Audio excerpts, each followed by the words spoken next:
Good morning, everyone. Hey, Miss Not Your Business. Captain Ganja, Lucky,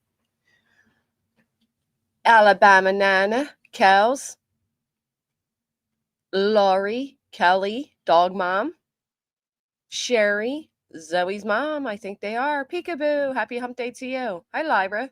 Choo Choo's mommy. Happy Beach, Stassi, Tutti Frutti. Can you imagine taking a shot every time she says scrupulous, unscrupulous PI? I couldn't. Hey, Aristocat, Caroline. Although I do wonder if some are, Kels. I do wonder. Money moves. Moving on in. Hey, Lucky. How's everybody doing? Hey, Poetic Justice. Retired EMT. Miss Robin. Bartman and Chris and Cranky. Good morning. Proud Mimi. Marley. Toe Beans. Jamie. Elser. Betty. Excuse me. Sorry. Hey, Sherry. Tennessee Road. Kelsey. Music City Mom. Sarah, just Robin. Grammy's Place with the 34. Hey, Jax. Good morning, Gary. Lindsay, Miss Laverbird. Stephanie, RLA. Mama Juan Tabby. Hey, my Michelle. Ellie only one with the 49. Who's going to be 69? Ooh. Hey, Janet and Nana. Amy. Miriam. Ostap Ginger. Red. Colleen C. Days of the Streets. Man, the days of the streets. Hey, Steph, Peachy Keen, Organized Confusion, Good Tara, Snazzy with the 54, Eeyore Blues. I thought I said everyone. Straight Talker with the 54. Hey, Archangel, Passion for Victims, Tinker Bug, Mama Michelle with the 60. Caroline got the 64. Oh, Steph got the 64 too. Wait, Kim got 60 and so did Settle Down. YouTube, you better not be playing with my thumbs up here. YouTube. Now we know you just messed up. Gary, how the hell did you reach 91? We jumped right over 64. 94. Okay. Hey, Miss Jess. Yeah, my Michelle, what is that? We're about to be fighting. Now look at that. We got two 94s. You know what? Let me go take a little gander because I think YouTube's playing us. How? How we all getting... YouTube, you've been messing up my thumbs up? Let me take a look. Okay. I got 125 on it. Look. No. Look, I'm not even playing because look, Inner Space is also saying they were 94. We got 394s. We got 397s. YouTube, you better count my... Look at how many got 115. Stop it. Nope. I'm going to need you all to exit out and come right back and see what the thumbs up says for you because YouTube's playing right now. They're trying to rip me off with thumbs ups. Bunch of 115s. What if we were doing like whoever's 115 wins a prize? And now everybody's 115 and we're fighting. Look, we got several 136. Darlin Tammy's 136. Indy's 136. Oh, Ellie says 136. Okay. Toby's is 136. Snippers is 136. We got 4 136. All right, they're playing with us. Megan, get ready. We're about to go fight YouTube. They're taking our thumbs up. If anybody comes in with cheese and says they're 166, we're really going to have a problem. All right, Tracy's 157. Let's see. 183, 185. All right, looks like we're... Nope. Bar came in with 183, but so did Midwest. Oh, and looky here. Looky here. I'm getting annoyed, YouTube. Yins came in with 185, and so did Turtle.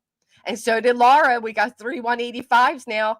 What is going on, YouTube? You better give me my thumbs up. Son of a guns. They take damn near 70% off of us. Now they're going to take my thumbs up too. Look, Green Eye is 200, but so is Jamie. Something's going on here. And so is Mama of One Tammy, and so is Cows. We got 4 200s. Give me just a second. Oh, look, now we got several 213s, don't we? They're playing.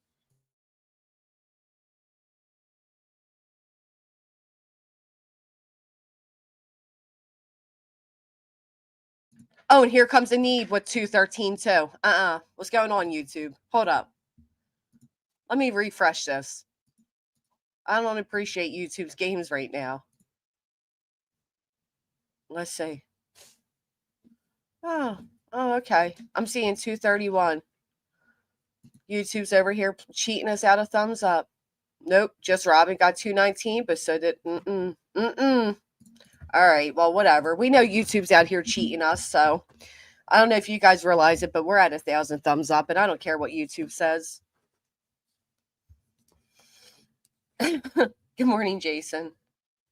It does, Tinkerbug. Unscrupulous YouTube. Yeah, unscrupulous thumbs. Unbelievable, though. How 4 people going to come in saying they're the same dang number? I know they're playing.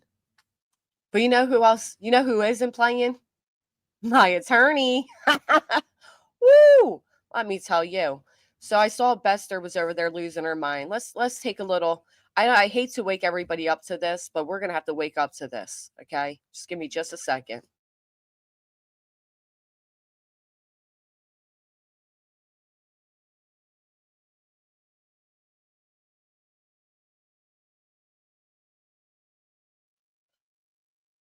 Oh, I see, T Dub. I see. Okay. So let's take a little. I got to put on my head. I have to hear her. I guess I do if I'm going to play it. Let me make sure I have my phone over here. That's right, Thor. Hold, please.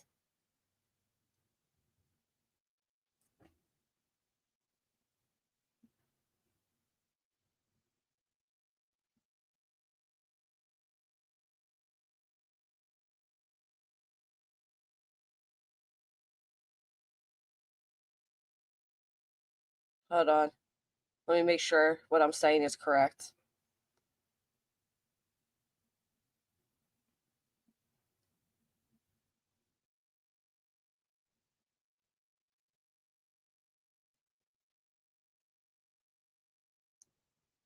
Uh.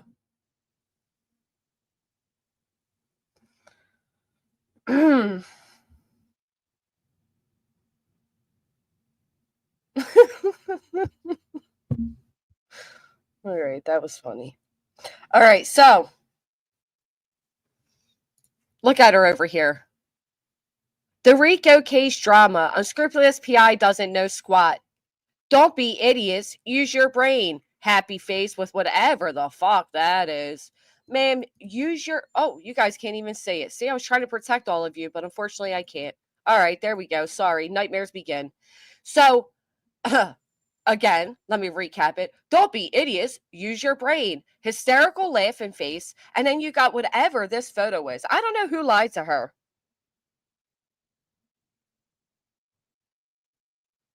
I don't know who lied to her.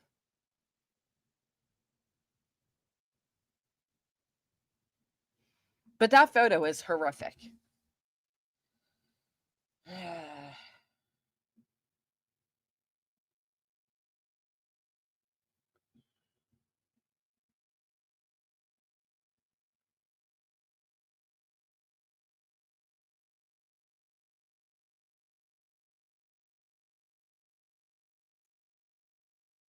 All right.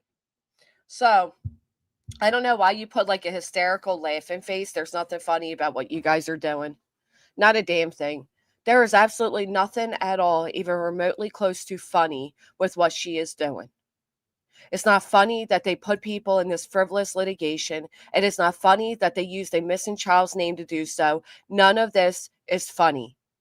Not even a little bit remotely funny. Now, we get a good laugh out of it, seeing them all scramble, but at the end of the day, it simply is not funny. Because I've got to nip something in the bud before it makes. I nip something in the butt. How about you nip a shower in the butt? Okay? How about we nip that in the butt first? Yeah, sue me, Betty. We go absolutely. Who the fuck wears their pajamas and their big old big old hoop earrings to sleep? Like, what? Insane. We're going to crush this nonsense real quick. Why didn't you crush the nonsense sitting next to you on your couch?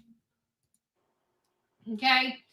So I'll wait for a few people to get in chat. Hi, guys. I'm Bullhorn Betty. Fix your collar, you unscrupulous POS. There we go. Okay.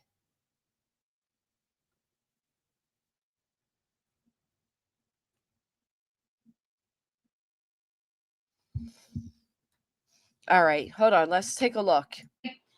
So I'll wait for a few people to get in chat. Hi, guys. I'm Bullhorn Betty. We got some Rico drama. Actually, we got some unscrupulous PI drama. Who the hell, what episode of Sesame Street taught her the word unscrupulous? Put a 1 in the chat if you're tired of hearing the word unscrupulous. Going on right now. I hope everybody's doing great this beautiful evening. It's Tuesday, January 14th. It's right before 6:30. I am coming live. She says all of this as if she's in a time capsule, like, to those I'm speaking to in the future. Right now. You know what else I noticed? Nobody, and I mean nobody, used to ever mention what day it was, nothing. Nobody. Now they all do. Ain't that something? Live to you from my living room. It's nice. She has to announce that because everybody's so used to seeing her in the bed that she's all proud of herself to say, hey, look at me. I'm in the living room this time. Jammers, where you been, girl? I should put you in timeout for not seeing you for a while. Nice to see you, ER Blue, Melanie, Southern Grand. We're going to skip past all her fake pleasantries. We can tell when that wears down because the real her shines through. X, I really wasn't going to come live, right? I love when people say that. I really wasn't going to come live, but whoopsie, here I am. Like, because you were so triggered, you had no choice but to go live. That's why. Like, I love when they do that. I love it. I wasn't going to go live, but well, here I am. So let's take a look at what has Betty so triggered before we move on. Can I make this bigger? All right. Well, it's SF, of course. You know what's really a shame? And I'm not even joking when I say this, right? Like, as you all know, I have respect for SF. I have respect for what he does and, you know, all of the good things.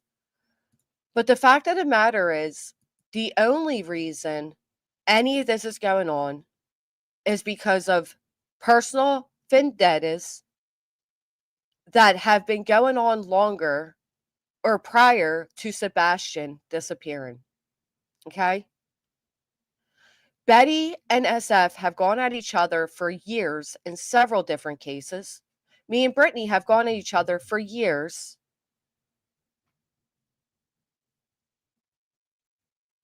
You know, whatever. And that's why this is happening. Mrs. W, thank you.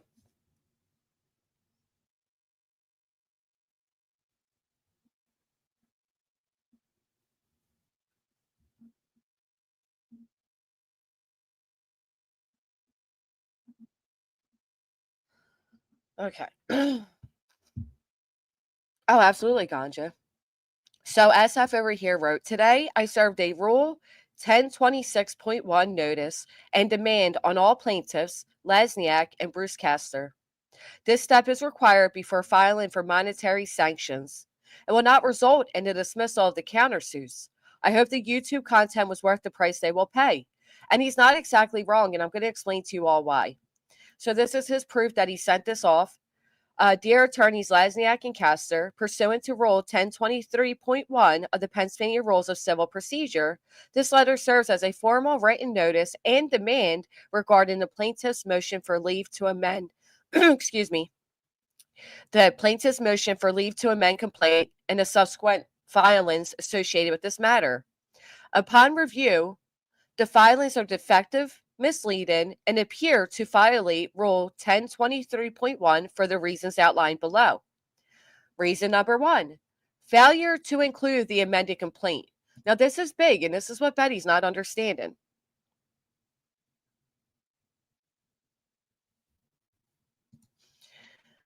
Failure to include the amended complaint. The plaintiff's motion for leave to amend, dated November 6th, is defective as it does not include the proposed amended complaint. Contrary to procedural requirements, it is required.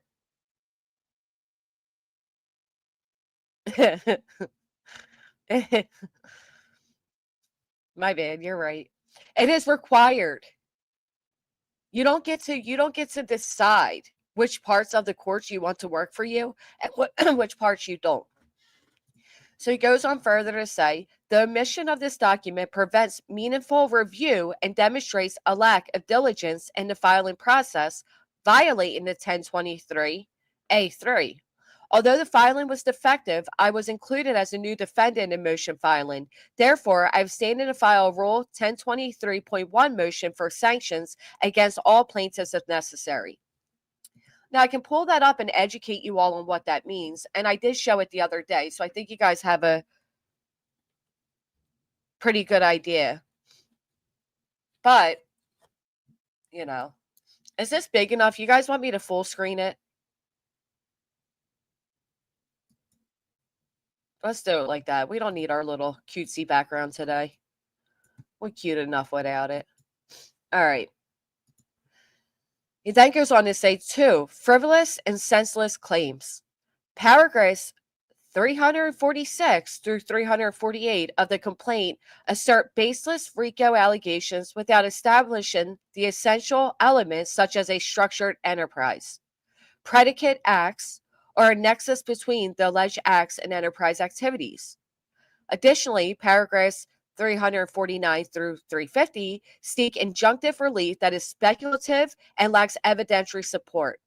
These claims violate the 1023A2 and A3, which require factual contentions to have evidentiary support and legal arguments warranted by existing law. Remember what I said the other day, what my attorney pointed out. They put in there a law that is non-existent, right? They put in a law that was non-existent. Now, give me 1 second. I want to go grab my filing. I want you all to remember what their injunction stated. Okay? I think it's very important. So just BRB.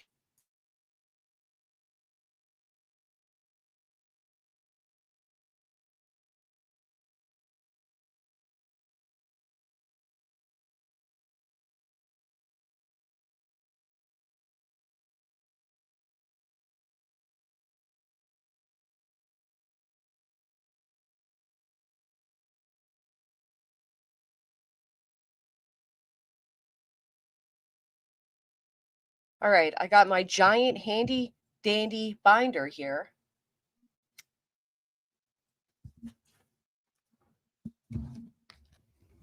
Let me pull out this 450 pages of future firewood.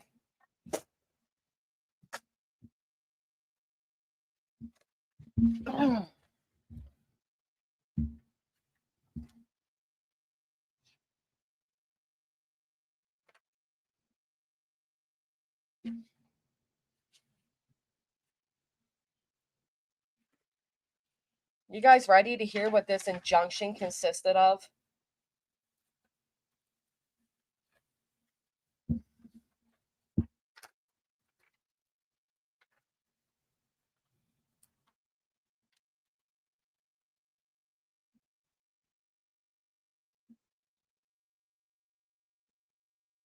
All right. Let's remember this. Subterfuge. I don't even know what that means. Don't use big words on me, green-eyed. Don't use big words on me, girl. But thank you. Respect the binder. My binder's going to be bedazzled just like somebody else's. All right, this is their injunction.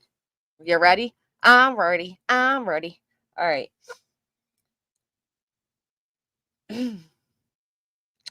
1. Are hereby restrained from further engaging in any defamation, harassment, or dissemination of false information about the plaintiffs, including but not limited to defamatory statements, online harassment, and any communication or publication designed to harm plaintiffs' reputations or incite violence or harassment against them. That is something I have never, ever done. And if I have, then you should have sought out criminal charges against me because these are criminal acts. 2, defendants, let me clear my throat. Defendants and any persons or entities acting by, for, or through them, including but not limited to online creators, social media influencers, followers, and associates, are prohibited from making or inciting further defamatory statements concerning plaintiffs' professional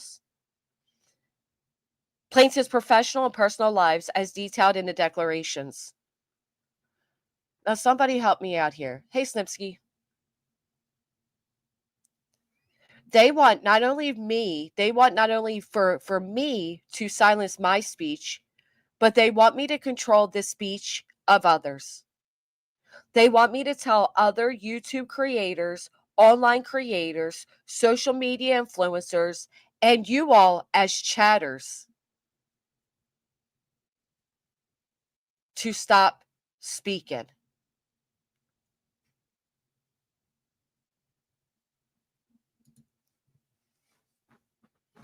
Not only do they want me to squelch my speech, but they want me to silence yours as well.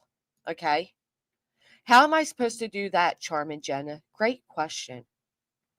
Defendants shall remove any and all defamatory statements, videos, live streams, and posts about the plaintiffs from any public or private social media platforms, websites, or other forms of media, including but not limited to YouTube, Twitter, my ass, X, Meta, and TikTok. All the places Nick named that he subpoenaed for usernames IP addresses. Okay. BHB's mom is trying to get 5150 on Betty Baker Act. I bet this attempt to avoid court jail. Huh? I'll have to take a look, Snazzy. That's weird. Number 4, defendants shall not utilize any. This is big. Listen to number 4. And then I'm going to show you all how we all showed out. No, it does. It does, Keen. And it applies to all of you. If we are to believe or accept what they wrote, it does apply to all of you. Thank you, Reese Cup. Number 4, defendants shall not utilize any crowdsourcing or fundraising platforms, including but not limited to GoFundMe, Cash App, Venmo, PayPal, Apple Pay, and YouTube Super Chats, to solicit or collect funds under false pretenses related to defense in this matter. As the allegations involve organized crime and conspiracy, and any effort to raise funds for defense must be transparent and truthful. No misleading statements regarding the nature of the defense or litigation shall be made. And who the fuck are you? But let me tell you all how we showed out. So y'all know they came along, and what did they do? They shut down my GoFundMe. We raised over $5,000 on GoFundMe, and they shut it down through false claims that I was facing criminal charges. So that's also part of my counter. But y'all came through on a solid. This is just through the website. This isn't through other means, and I cannot thank you all enough. Now, the one thing I do is I go through here and I heart react because I'm sincerely thankful for all of you, anonymous givers, so I shoot a heart on it. And so scrolling, I can't help but realize I came across this asshole that I accidentally hearted twice through my cell phone and on here. Just Irish, one of the most nastiest people, and you better hope, Just Irish, that I don't find reason. Okay? Donated $5. Looking forward to the receipts you have promised. You think you're slick, but you're not. So they tried to stop us, but they failed. Anyway, let me pull this back up. I do apologize. And then I'm going to tell you what my attorney's latest email was.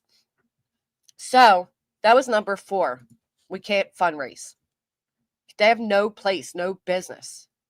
Number 5, Defendants are hereby ordered to immediately inform their audiences, including but not limited to followers, supporters, subscribers, and any associates to stand down. You listening to this? I need y'all to stand up right now. Are you listening to this? They want me to immediately order that you all, including my subscribers, so you want me to control damn near 16,000 people.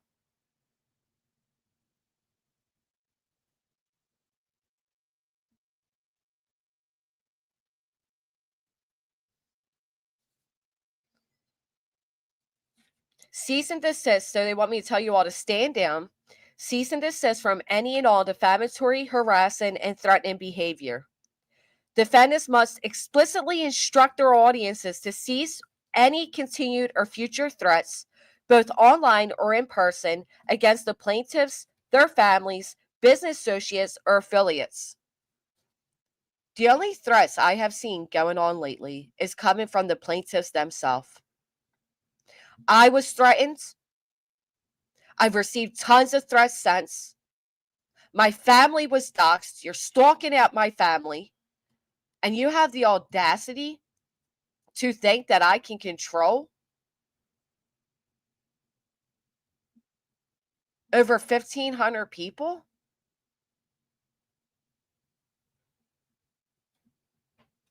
Defendants shall provide proof to the court within 7 days that such statements have been made in good faith. See, I got a statement, all right. And it certainly is in good faith. Defendants shall refrain from making, number 6, defendants shall refrain from making any further contact with plaintiffs, their families, their business associates, or their employers, either directly or indirectly. First off, none of y'all are even employed. Secondly, nobody has ever contacted anybody's family members. I have never personally contacted any of these clowns. And again, they haven't even shut up. They're the ones out here threatening people and going after people's families and relatives and, associates and all the things. How many of you in the chat have been threatened?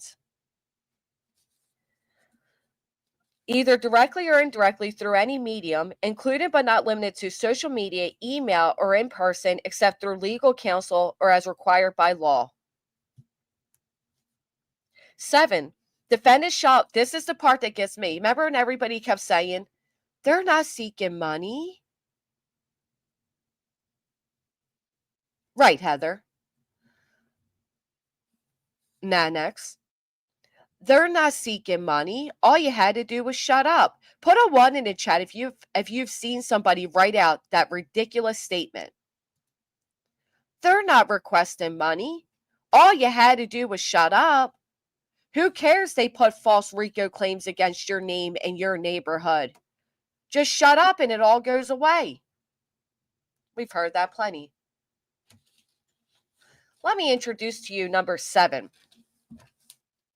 Defendants shall reimburse plaintiffs for costs incurred as a result of defendants' defamatory actions,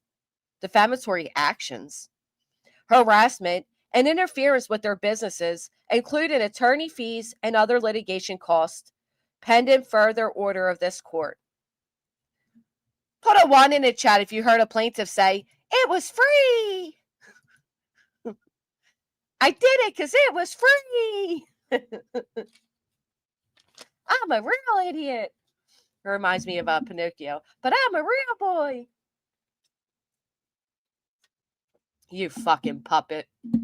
Sue me.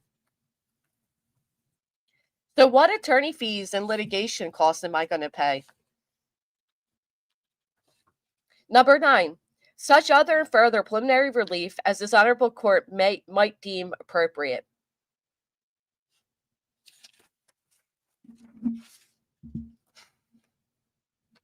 The above order preliminary injunction shall remain in full force and effect pending final disposition of this court, of this matter by this court. So that's what they're requesting. Listen to this whopper of paper. Ready? This thing's like almost as heavy as Brittany's head on a Friday night. All right, moving forward. Frivolous and senseless claims. So right here, additionally, paragraphs 39 and 350 seek injunctive relief that is speculative and lacks evidentiary support. These claims violate Rule 1023A2 and A3, which require factual contentions to have evidentiary support and legal arguments be warranted by existing law. That was kind of funny, wasn't it? We all saw that thing. It's like we were wobbling around, trying to stay up. Just like reviews. All right, 3, baseless injunction request. We just read the injunction, friends. Paragraph 3 of the injunction boldly seeks to silence media figures and restrict communications without substantiating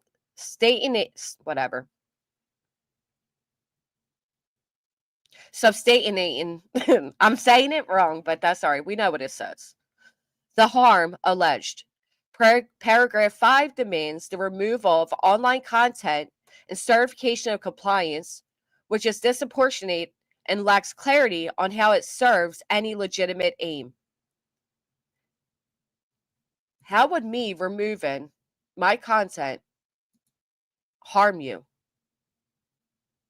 Or not harm you? Better yet, how does it help find Sebastian Wayne Drake Rogers? These claims violate Rule 1023A1 and A3 as they are overly broad and unsupported by evidence. Number 4, misrepresentation of attorney representation.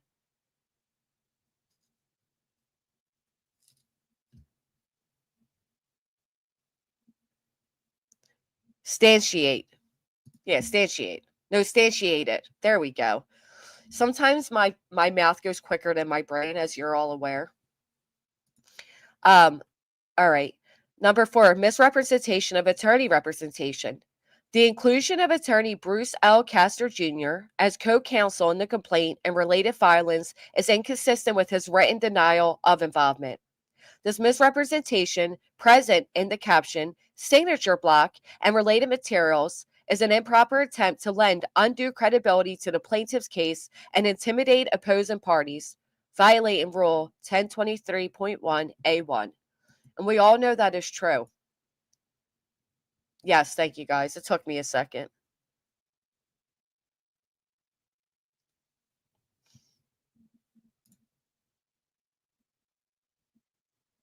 Especially when she's already raised funds to do so, Lynn Love and Light, about 9 months ago. 5, fraudulent filing and abusive process. There is no singular doubt this is abusive process, and I will tell you all why, which I've already done before. When you have somebody over there saying we are filing and several civil courts to make it federal, that's not the way this works. When you admit yourself that you were filing and amend it and add somebody's name just to see if you can get a reaction. When you yourself say that this can all go away with $500. I mean, there's so many ways to prove that this was done improperly and to abuse the courts. Paragraphs 134 through 135 allege fraudulent fundraising efforts, yet these claims lack substantiation and fail to meet the evidentiary standards required under the Rule 1023.1. Further, the inclusion of fantastical and unsupported claims such as kidnapping and use of truth serum, paragraphs 70 through 71, demonstrates the frivolous and abusive nature of the filing. Because don't forget, they're claiming they never said that. Can we put a 3 in the chat if you recall these guys coming out and immediately threatening to use truth serum and hypnotize folks? Hey, Rongo. Thank you all for hitting a thumbs up. It really helps out. It means a lot. Yeah, this is despicable, Kane. This is despicable. The amount of sleepless nights, the amount of stress I've had, the overall mental and physical harm this has caused me, and financial. Yeah, this is a problem.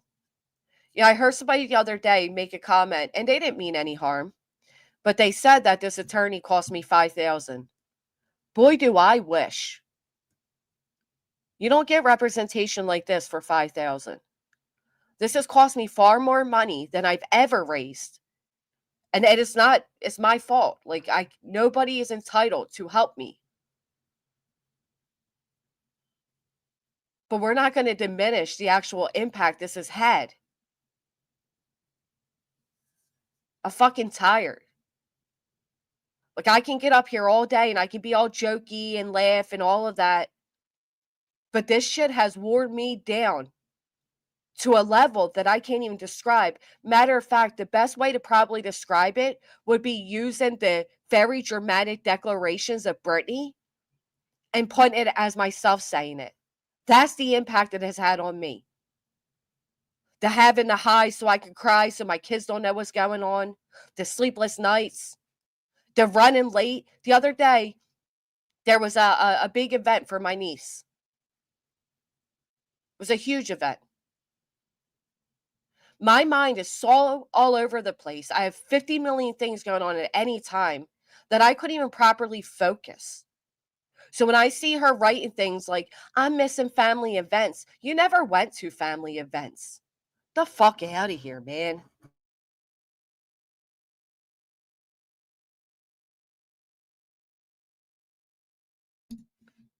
Anyway, moving on. In accordance with rule, demand for correction.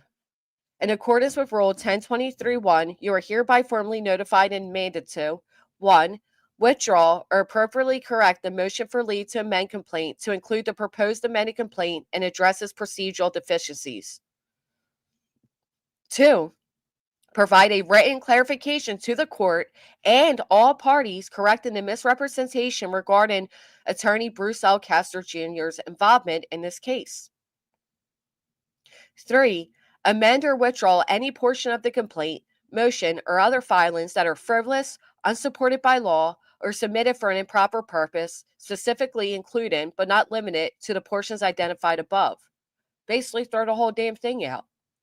4. Provide a response addressing the specific deficiencies noted above and outlining corrective actions taken. The whole thing is a joke.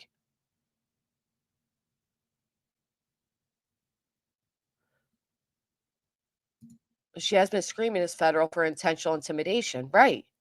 You had people out here saying, plaintiffs, not just people, plaintiffs and their audience stating that we're looking at 20 years in jail. How fucking dare you?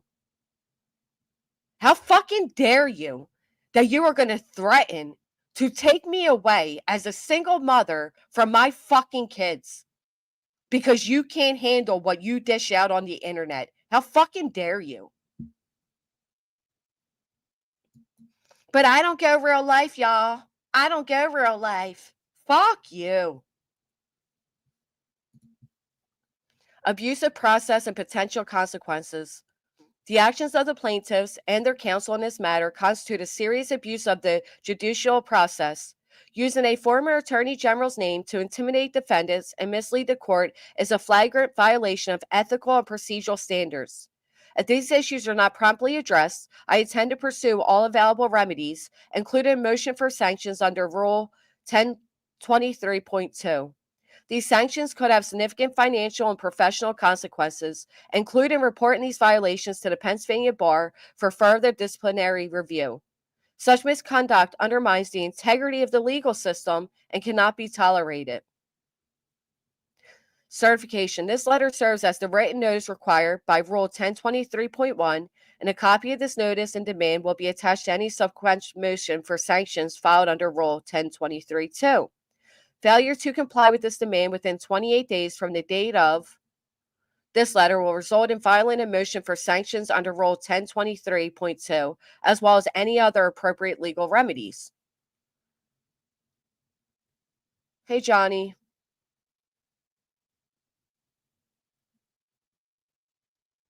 Well, let me explain it for you, Johnny.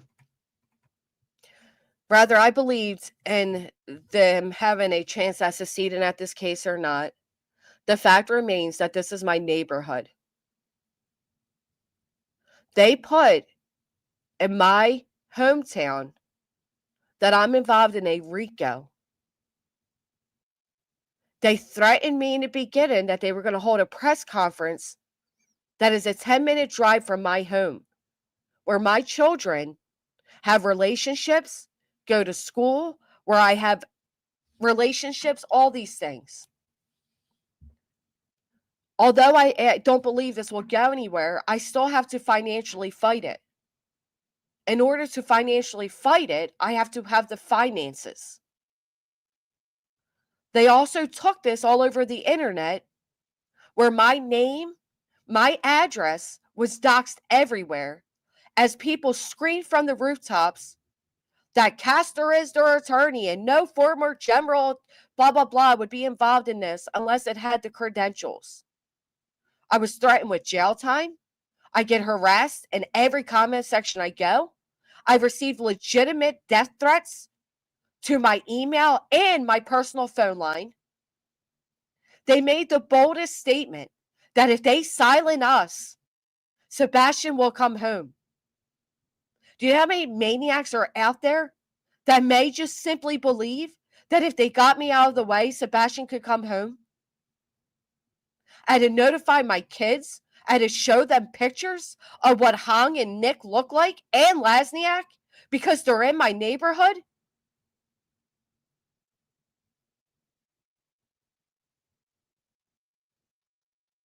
Lisa, you're an idiot. You're an absolute idiot. This isn't a matter of hurting each other's feelings. This is fucking legal. You sound stupid. I didn't give a fuck that your little bobblehead friend over there has ran her mouth about me for 3 fucking years in the most defamatory way. I never sought out the courts to pursue her legally for it. Because we all know what we sign up for when we get in this sector. But when that slobby piece of shit put her name on this filing behind a missing child, you're damn right I fucking care. And it's not because my feelings are hurt. You and the other mean girls, what are you, fucking 12? Are you in high school? Are you adult enough to be in this conversation right now?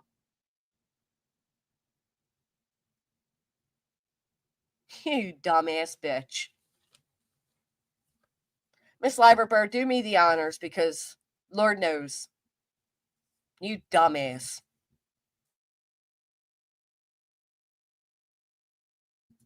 Oh my god, you guys are such mean girls. Exactly. Thank you, B-Tim. The person that sought out the course was BJ. Granny is just countersuing and trying to clear her name. Exactly. I'm not the one that ran to the judge, to the courts, and said, I have wounds that will never heal. I can't sleep at night. But we see you sleeping on your stream every night, don't we? But you still haven't shut up your mouth from speaking on me, have you? She's so scared. Yeah. You know what, Maz? Take a screenshot. That's it. Y'all giving me proof. Y'all giving me receipts for my court hearing. Take a screenshot of Brittany's sub coming in here right now, y'all. Take a screen. Did you get that? Maz, did you get it? Maz, get that URL. Did you get it? Keep coming in, Lisa. You're just proving the harassment that is being done underneath the reach of Brittany. Because, y'all, that's proof for court if you didn't know. What a Nimrod. Y'all, you keep commenting in my very public open chat. You're helping me. You're helping me with my legal. You don't have a legal case. All the screenshots in the world. I mean, for real. You know how you know she's never, ever, ever touched base with an attorney? Because she thinks that any average comment on YouTube can be used against me. And that's why we turn around and we say, blessed be.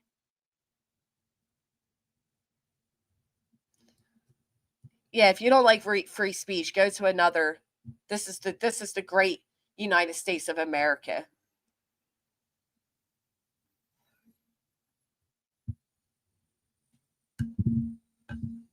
That had to be the funniest thing I heard. Y'all keep on. You're just helping me with my proof. Her proof consists of literal comments in a chat box that have no correlation with me whatsoever. Not a single. Oh, that's a mod?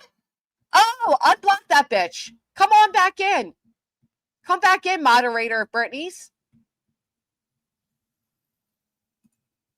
Oh, let me make sure my mods got the screenshots. You guys got the screenshots of Brittany's mod coming in to harass me and taunt me with legal filing? Didn't we just read right here in their own injunction? They want me to shut up. That's your mod? That's how much I don't watch. I didn't even know that was a mod of hers. Oh, why don't you come up and talk? We have a right to freedom of speech over here. Oh, blessed be. I had no idea that was a mod. She said it's evidence. Yeah, evidence. You know what my evidence is? The month of December when you use my name to grift for your Christmas. Despite the fact that back in September you signed your initials next to the fraudulent declaration you signed. Oh, she's a mod. Seems coordinated. Feels coordinated. Put a 1 in the chat if you guys feel threatened right now by her mod being in here. I'm so sorry. I'm so sorry I can't protect all of you. Oh, thank you, Kim. I appreciate you doing that. Lots of 1s. Oh, you're intimidating my chat via your mod. This isn't cool, man. This isn't cool. I know, Cranky. I'm sorry. Virtual hugs, everybody. Virtual hugs. This feels very organized. No, you are, PJ. You are. It's okay to admit it. Kane, I know. I know. Guys, I'm so sorry. I'm so sorry that Brittany sent her mod in here to intimidate all of us this morning. Let me stop before she cries for a week. All right, moving on. But I'm like, this is true. Hey, BA, it's nice. Oh, look who it is. Run. Oh, my goodness. Mary, Queen of Shots. Biker. Hi, guys. Hi, guys. But actually, I'm not kidding. Did one of my mods get a screenshot of her comments? I should have known she was one of hers. I mean, I knew she was one of her chatters when she said mean girls, like we're in high school.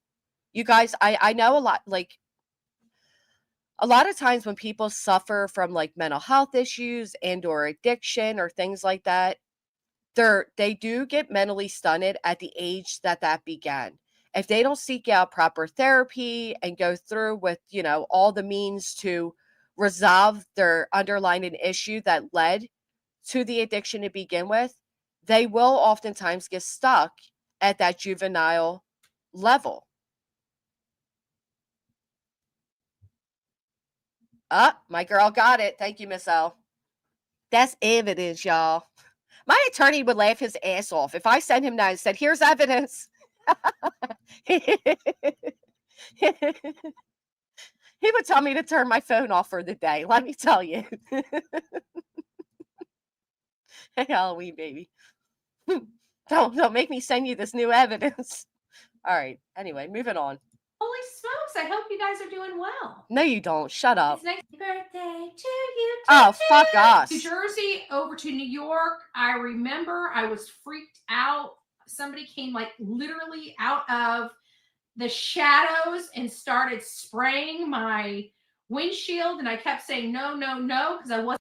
This is the woman that claims she was raised, that she lived on Skid Row. But she was afraid at one of the local people that come out and start cleaning your windows. That scared you? You Billy badass, you gangster motherfucker. The woman that claimed that she saw people drowning, stabbing, shootings, she witnessed it all in life. She was afraid of the local crackhead that cleans your windows for $5. Oh, this can't be real. I wasn't opening my window. I wasn't giving him $1. I wasn't, nope. But I'll pull up on an elderly man and jump out my car acting fucking gangster as shit. Look at her eyes right there. You scared me. Out. That's not necessary. Sorry, I can't read your name, but we don't. You know what? Maybe I'll ask my attorney if it's okay for part of our counter to be that you come clean my car. Put those symbols in here. Finished a quilt today while Nobody we're gives a getting shit. off topic. So Sorry. Getting off this topic. You were never on topic.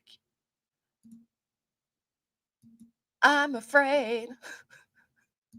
Scrupulous PI. Now you're This starting to come gangster. into, he's starting to come in and veer into my lane, right? He's starting to veer into my lane. So Your lane.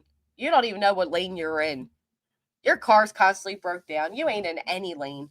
The only lane you were in is following the Bauer socks and acting like a badass. Jumped out of the car behind his car and said, "Are you following me?"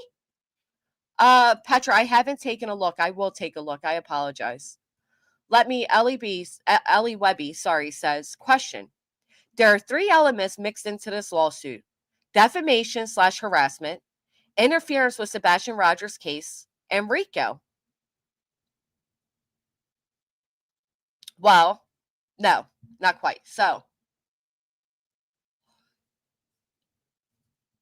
they're claiming, if you listen to their one plaintiff said they filed RICO because of harassment and bullying.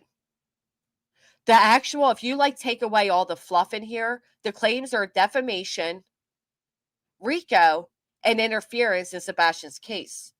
But put a 1 in the chat if you recall Betty saying, people seem to think that this filing has to do with Sebastian Wayne Drake Rogers. It does not.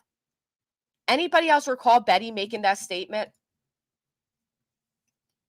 Then followed up with a 2, if you recall another plaintiff saying, we filed RICO because of bullying and harassment. None of which constitute RICO, by the way. Lots of 1s. A lot of people recall that. I'll never forget it because it will be played throughout the whole courtroom. Lots of 2s, 1s and 2s coming through. They did. Remember they kept coming out and saying, we have a plan, we have a plan. Oh, it's okay what they did to Betty. We have a plan. You all remember that? This was their big plan. All right, lots of people recall. So he wrote something today. It's always FAFO. I can't wait until this guy gets a taste of his own flippin' blessed medicine, right? He thinks he can be Is the medicine true serum? The only person that if he screams loud enough, people will stop and listen to him. Well, nobody Says the is. screeching So he banshee. went on this dissertation talking about how he wrote this letter, and he posts this letter because, again, it's all about attention-seeking behavior as opposed to legitimately doing anything. Actually, SF gets more likes on X than any of you combined. Secondly, SF is the only one, actually, in my opinion, from what we can see, that is working an investigative side to Sebastian's disappearance. So much so that I heard your little buddy over there, Mob, had to admit that he was wrong about the lights. And I know what you were all doing. They're all now pulling out all these manipulative, emotionally driven things, right? Nina's interview, they're pulling out when Seth Rogers went on Pascal and grossly overshared about Sebastian's alleged abuse. They're now trying to pull out those type of things to feed the mob again on emotions. Because don't forget, the support that these people have is solely based on the hate of the Proudfoots and the dislike of myself and the other named defendants and or those. Without that, people will wake up. They will absolutely realize, if they think factually, that all of this is bullshit. So they have to keep the emotions driven.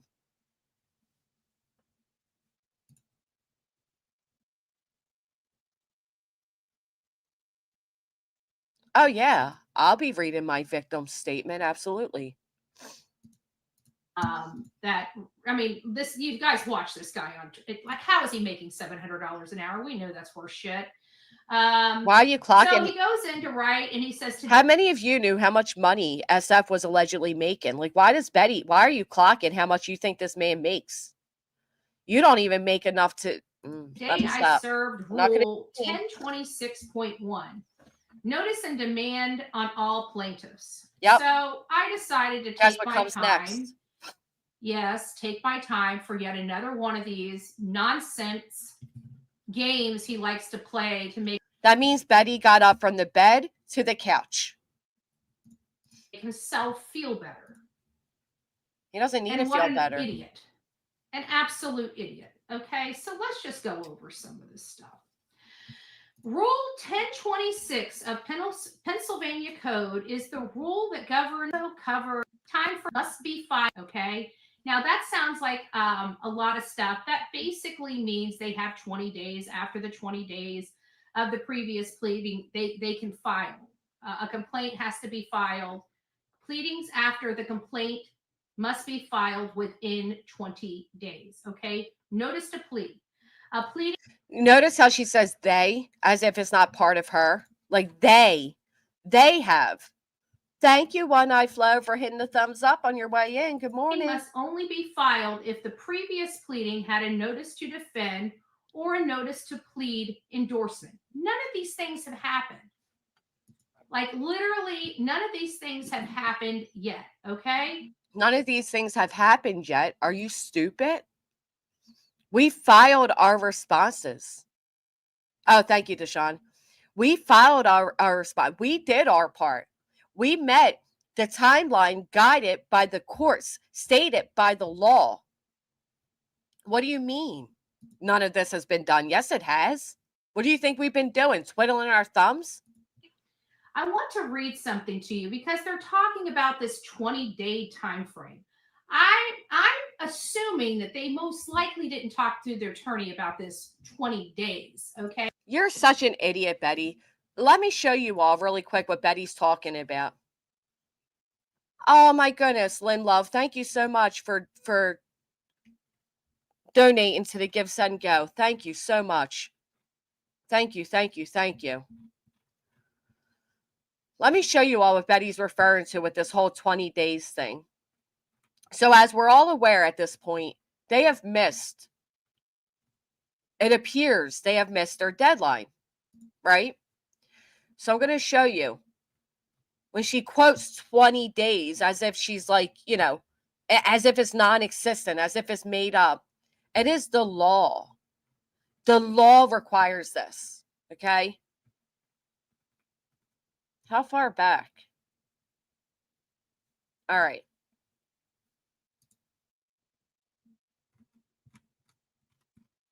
Here it is. This is pursuant to the law, okay? So let me show you all this. See over here?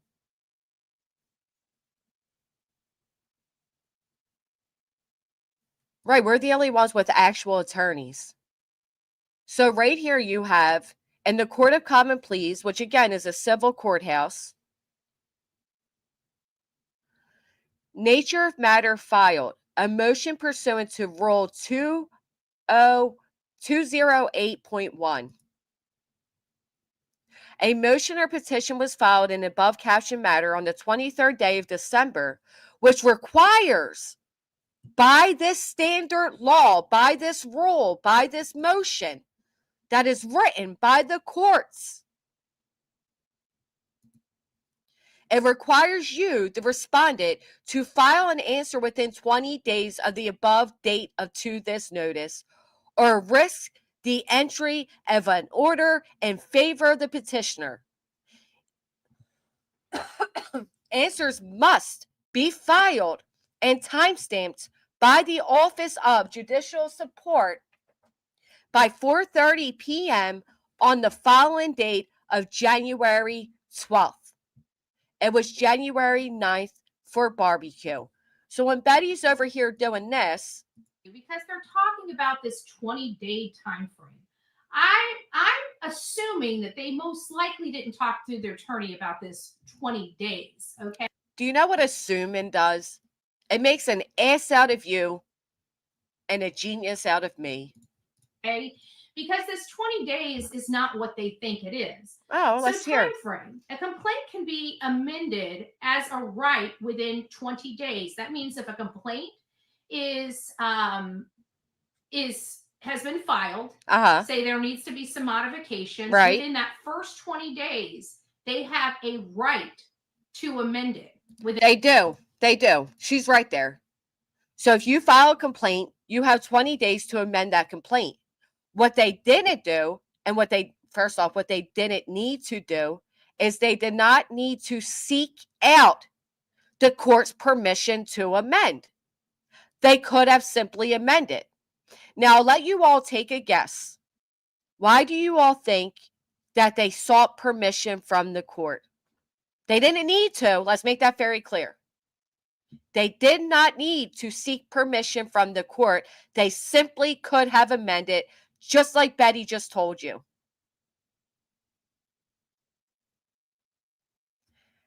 They sought permission from the court to delay the filing. That's my reason. To stall, to delay.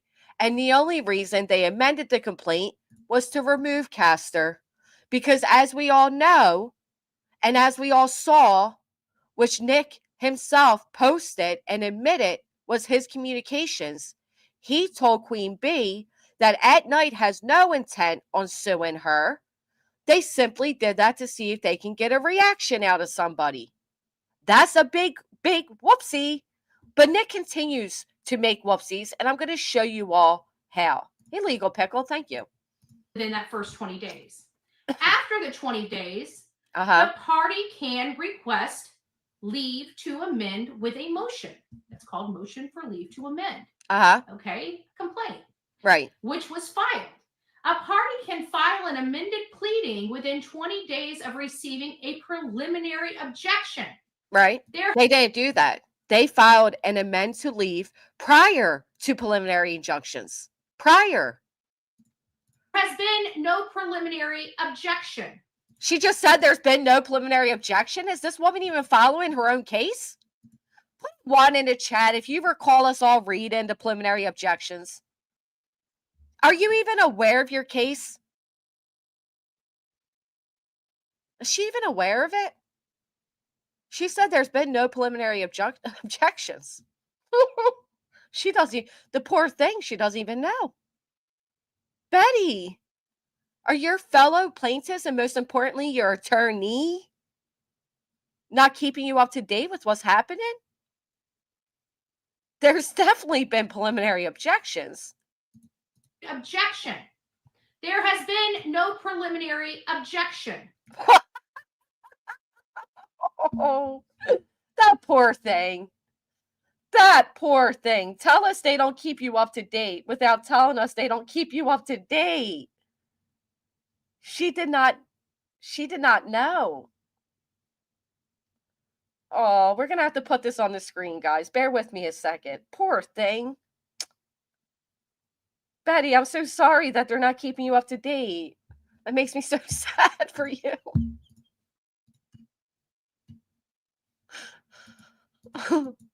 You guys, that's really sad. Nobody's telling her anything. Betty, the case has been in full swing. Why aren't they telling you? All right, now hold on a second. We're going to have to pull this up for Betty. Oh, Betty, since your own plaintiffs and attorneys won't help you, I will. All right.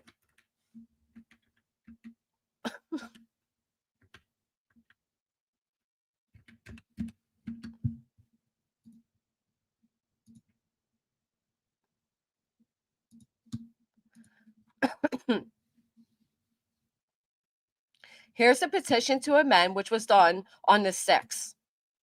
Okay? That was the same day they served me. They served me on the 6th, and they petitioned to amend on the 6th. As you can see below, there was immediate answer on the 12th. Right here, Betty, on the 12th, there was preliminary objections. Are you okay? Is she okay? Oh, I missed 2 memberships. I'm so sorry. Enid, welcome back, my friend. Thank you. Irish Eyes, welcome back to you as well. Thank you. Thank you, guys, for becoming an MFer. Poor Betty. So, That's called misinformation, Betty. I like that, though. Let's rewind it. Party can file an amended pleading within 20 days of receiving a preliminary objection. There has been no preliminary objection. A party may leave. Mr. Blue, thank you. May need a leave of court to amend the complaint if it would prejudice other parties. The party requesting leave must prove that there is no prejudice. So they've got a motion to leave in the court timely filed. The problem is, Betty, they didn't properly file it. You know it. I know it. We all know it. Cut the BS, man. The court has broad discretion to decide whether to allow an amendment. Correcting errors. A complaint can be amended to correct party names, which they're adding names to it. A complaint can be amended to conform to evidence. A complaint can be amended to correct an error in the complaint itself. Other considerations. An amendment can change the form of action at a party or remove a party. If you were smart, you would all remove yourselves. But I don't think you're that smart because you seem to not even know what's going on. Amendment can include transactions that happened before or after the original pleading. An amendment can be made to respond to a motion to dismiss. You know what she forgot to add? You know what she didn't read? She did not read that amended can be done to remove an attorney's name off the filing. Did anybody else hear her say that? I didn't. You know why? Because it can't. Because it can't. So, you know, your purposes for doing so were fraudulent, such as SF states. I mean, which part of that is right here? Failure to include the amended complaint. The plaintiff's motion for leave to amend, dated the 6th of November, is defective as it does not include the proposed amended complaint, contrary to procedural requirements. What part of that can't you comprehend, Betty? The fact that one or two of you are more than likely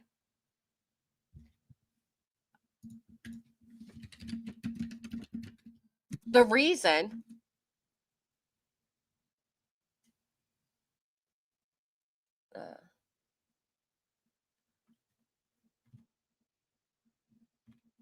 this is happening.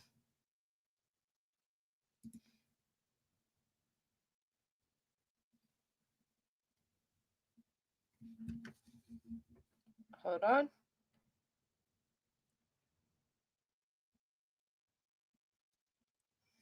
That's, you know, like you guys, you're not attorneys. You don't know what you're doing. I know, Lynn Love, doesn't it? So no place in here did it say that they have to have the amended complaint filed in 20 days. They have. She just read that they have 20 days, and she just said nowhere in there does it state they have to have it within 20 days. Am I hearing things? Did anybody else hear her? You know the drill. Follow me up with a 1. Did anybody else hear her say they have 20 days and then turn around and said nowhere in there does it state they have 20 days? Am I wrong?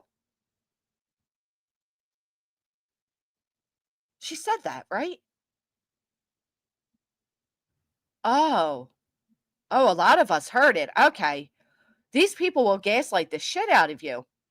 Betty, is this where you learned? Is this where you get your learnings from?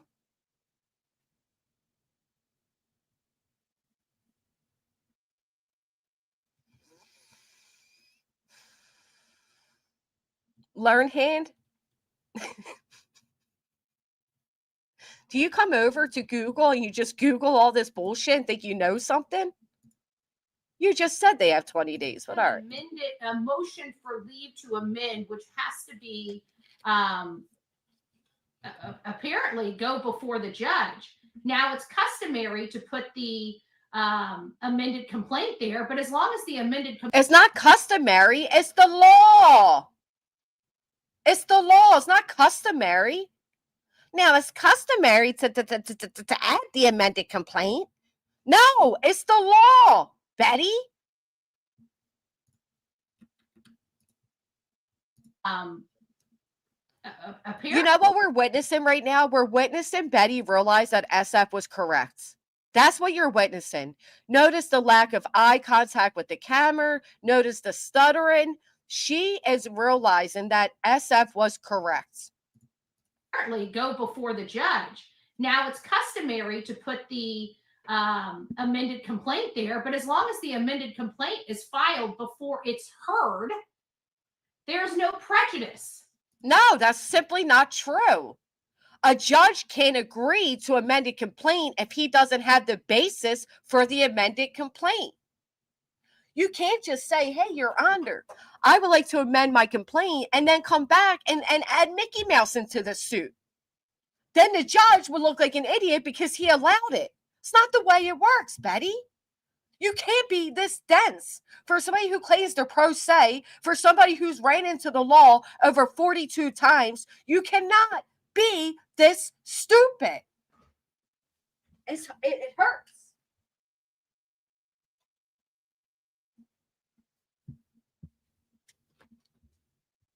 And you know what, Brittany? Keep saying I dropped out of 8th grade, you dumbass. Can't wait till that's added to my defamation.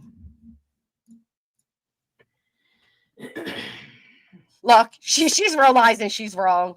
Give it up, Betty. So I decided to find out what are the rules for motion for leave to amend. You decide to find that out after you all put in the motion to amend? Let's hear what the rules are. Motion for leave to amend. Let's hear the rules. Rule that governs that is procedure 1033 for the unscrupulous PI, since he doesn't know how to understand or comprehend. You didn't even comprehend until yesterday that you were in a civil filing, not a federal, ma'am. Let's see if she's going to be correct.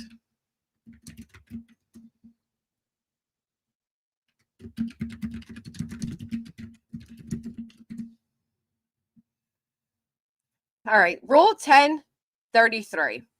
Let's hear you, Bet. Law. In Pennsylvania, motion for leave to amend a pleading is governed by Pennsylvania Rule of Civil Procedure 1033. The motion must be verified and supported by affidavits. Right there. She just admitted it. Let me calm down. Did she not just admit that in order to put in the amended complaint, you have to attach the filing that has to be backed up? Listen to her again. She just said you didn't need to. Now she's going to read us all the rule that she doesn't even comprehend. Listen again. 33. The motion must be verified and supported by affidavits. They didn't include any affidavits. They simply put in the motion to amend. They added nothing to it. Betty?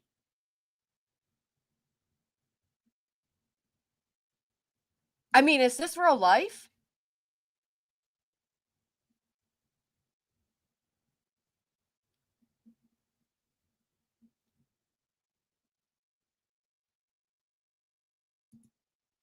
She can't be serious. I'm afraid she is, though. I'm really afraid that she is serious.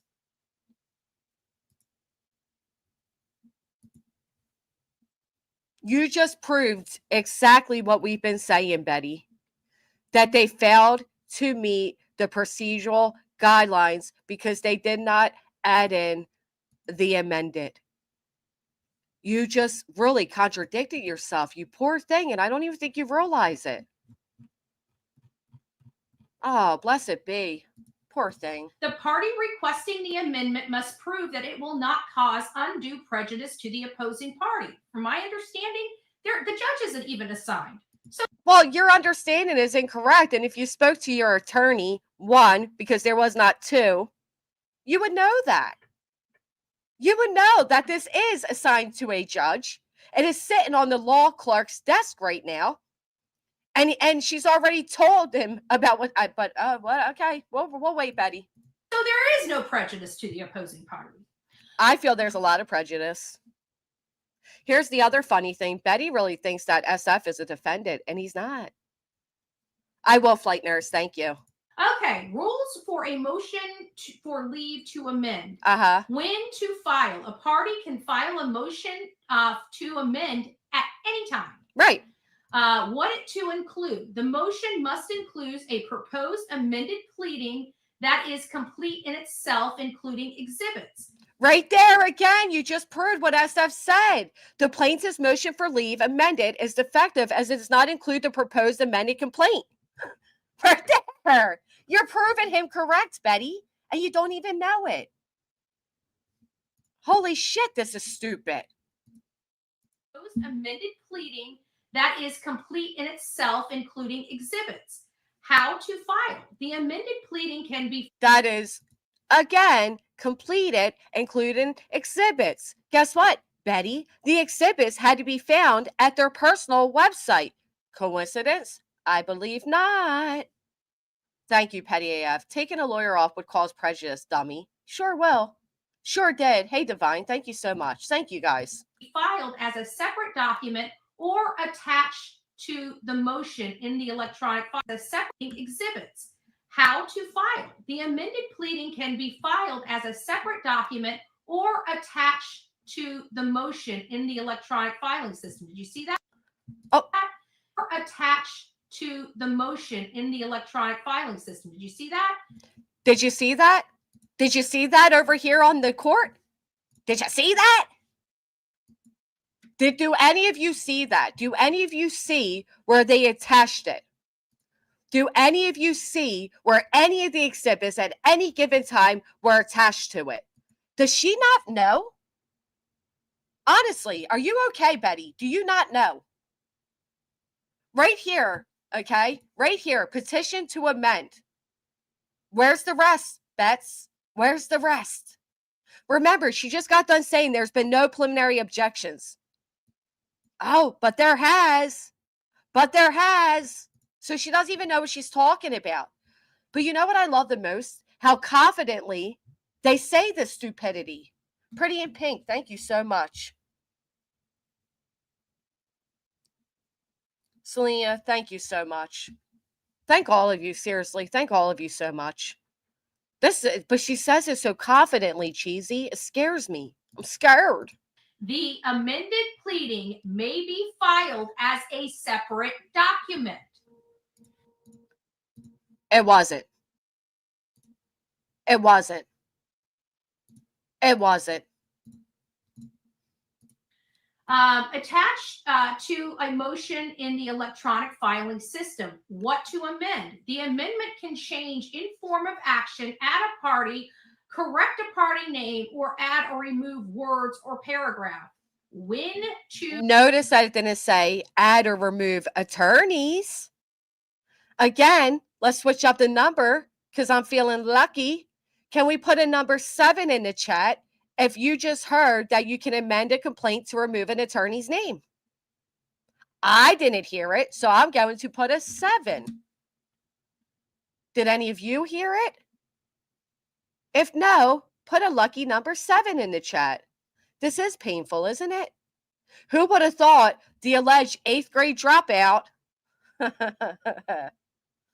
fuck you would be smarter than the legal beagle Betty that's had 42 run-ins with the law. I think right now we're up to 48, but I'm not sure of that number. Oh, look at all the lucky 7s, and 13 is actually my favorite number. Well, there's that, but I want to keep it easy with one letter. Thank you so much for the gifted memberships, Pretty in Pink. Thank you. To serve. If the amendment adds new... May I also state, if we go over here and look, I've never been served with the amended complaint. No data service for the amended complaint. Nope. Matter of fact, I wasn't even served until they amended the complaint. Action, add a party, correct a party name, or add or remove words or paragraph. Right, Kathy. When to serve. If the amendment adds new defendants, the defendant must serve the amended pleadings within 30 days of a court's order. And guess what, Betty? They didn't file it correctly, so the court's order doesn't exist, you dumbass. Because as far as the courts can see, it's incorrectly done. I can't wait until this is fucking over with, man. Just give me my W and let me walk away. Do we know what a court order is? Yes, you were court ordered to stay the fuck away and act like the Proudfuss and Sebastian Wayne Drake Rogers never existed to you. Did you do that, Betty? Did you do that? No. Don't ask us if we know what court orders are when you fail to follow them. And I'll tell you what, don't make me fuck around and get a Rico tattoo the same way you got Sebastian, you weird shit. It means the judge signs it. Means you typically have a hearing and a judge signs the order. Oh, is that what it means? And then it can be amended. If the amendment adds new defendants, party must serve amended pleading within 30 days of a court order. So there's a motion for leave to amend that a judge has not ruled on. And a judge will not rule on it because it was incomplete, like SF stated. The plaintiff's motion for leave to amend, dated 11/6, is defective as it does not include the proposed amended complaint, contrary to procedural requirements. The omission of this document prevents meaningful review and demonstrates a lack of diligence in the filing process, violating Rule 1023.1A3. Although the filing was defective, I was included as a new defendant in motion filing. Therefore, I have a standing to file a Rule 1023.1 motion for sanctions against all plaintiffs. Therefore, if the amendment adds new defendants, the parties must serve the amended pleading within 30 days of a court order. No court order has transpired. Not yet, bitch. We only have 100 thumbs up. You guys are being educated here. Oh, that's your education. Ooh. Blessed be. And listen, let's get serious right now. Let me clear my throat. We need to be serious. Please, if any of you are taking anything, the woman out on a $20,000 bond who has violated her protective orders the day they were granted has to tell you, as far as legal procedures go, please log off. In real law. Real law. Comes straight from these case law things. That's real law. Comes straight from these case law things. That's your lawyer, y'all. If my attorney called me today and said, this is real law coming straight from these case law things, I'd ask for, real law that comes straight from these case law things. The real law straight from the case law things, y'all. The case law things? You mean case law procedural? Like, what do you mean case law things? That's right, Sammy. You get them. You get them. Whoever hasn't hit the thumbs up, I'm going to make you watch Betty on rewind, okay? All day, all night, Betty, Betty, Betty. You better hit that thumbs up if you want to keep your sanity, or you're going to have to listen to those case law thingies. Look how mad she is. She's so mad for being so wrong. Look at her. This is great. This is great. You guys are being educated here. In real law. That comes straight from these case law things. She's so mad. Get those thumbs up. That's why you look the way you look. I'll be damned if I ever allow myself to become as unhealthy looking as these freaks. Getting sick and tired of him acting like he knows what the heck he's talking about. He's arguing over a moot point. Do you know that SF spoke on the phone with my attorney? And I can assure you he knows what he's talking about. Okay? He knows what he's talking about. Once the judge orders, then they have 30 days to get it all in. They haven't even been before a judge to rule on it to get the order for the 30 days to even start. You know why, Betty? because they filed it incomplete. Here's the actual factual. You guys want to know the actual factual of the law? The fact is, there is no stay issued on the docket. There is no stay. You know what that means, Betty? When there's no stay on the docket, that means everything continues by law. You know those law thingies you were just reading? That means all of us continue on as if that amendment wasn't even there, because we have timelines to meet that is the procedural for the law, right? So like I showed you all a little bit ago, okay, where it stated that they had by the 12th to respond. That is by law. That is written in the PA laws. That is the law of the court. That is the way it goes. And unless and until a judge grants the leave to amend, everything rolls on as continued. That was one of the issues we actually had, because they so foolishly, on the day that they served me, put in an amend to leave. It left us not unsure of when my response was due, because the way they did it is so ass backwards that those who actually practice law couldn't even comprehend what to do, because it's never been done before, because it's so half-assedly done. You guys get what I'm saying here?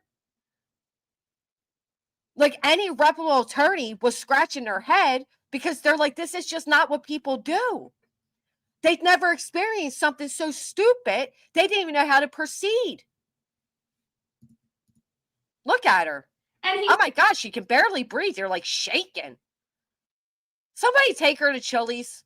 Please. Do us all a favor. Get her to Chili's. He's trying to file a rule 1026.1. This is absolutely improper. No, you know what's improper? You nim-nodded freaking freak. You know what's improper? This is improper. It is improper to file this bogus, frivolous lawsuit, try to strong arm and shake down people into settling with you, quoting, people like to settle with us, threatening people with a press conference on the courthouse stage, which you know and I know, but you probably don't know because you don't know the law, that you're not allowed to have a press conference on the court steps for a civil lawsuit. But you wouldn't know that, would you, Betty? Because your information comes not from attorneys, not from Lasniak, but from Nick the Hat and fucking Google. We ain't stupid. That is what is wrong. Absolutely improper.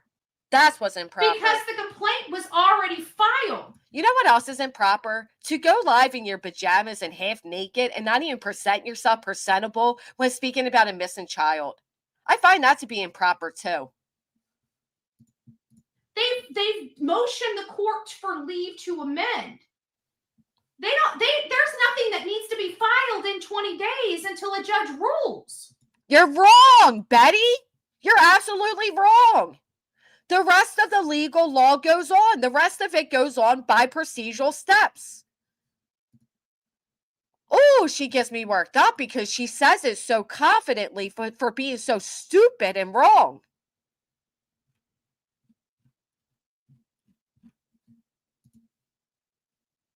Let me just go ahead and show it again. I don't know. Maybe she missed it. Maybe she missed it. Oh, she gets me. You get me, Betty. I'll tell you that. You get me. All right. It has to be over here.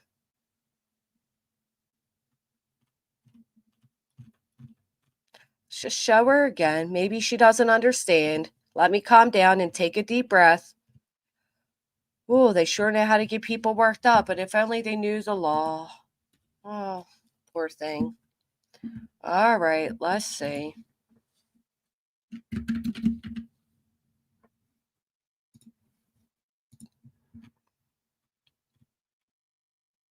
Oh, why is it not coming up this time?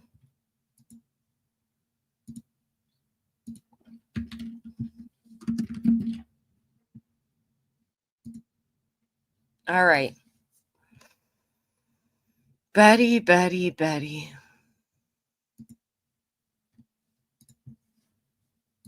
Do you think this law stops because you guys half-assed and amended? Does anybody understand that they did not have to seek the court's permission to seek and amend it? Matter of fact, it is also stated as such over here, and I'll get into what my attorney, because I think we'd rather hear that than this. But it is also stated over here in the amazing letter that my attorney wrote to Bruce Castor, who is not representing you. It states over here.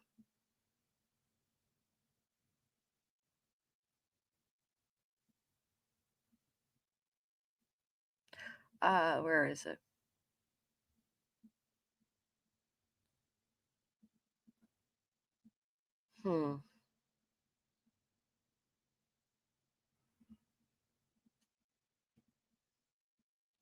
I know he mentioned it here about, right here. Ready? You ready for what an actual attorney said?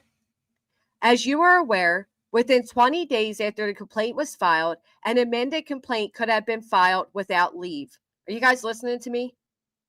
This is what he said to Castor. As you are aware, within 20 days after the complaint was filed, an amended complaint could have been filed without leave.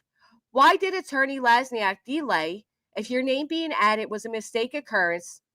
Of course, Attorney Lasniak could have withdrawn the lawsuit without prejudice and refiled as another remedy avenue. The serious nature of this misunderstanding should be resolved forthwith. They did not need to seek the court's permission. They did it, in my opinion, to delay. But guess what, Betty? They still, by law, have to respond to what my attorneys and Barbecue's attorneys did. Now, as stated here, not responding an answer risks the entry of an order in favor of the petitioner. So guess what happens next? I'll let you look it up on Google or ask Nick. And if you guys don't believe me, go check out. He's citing Rule 1026.1 of Pennsylvania Code. I'm citing Pennsylvania Rule of Civil Procedure 1033. Who gives a shit?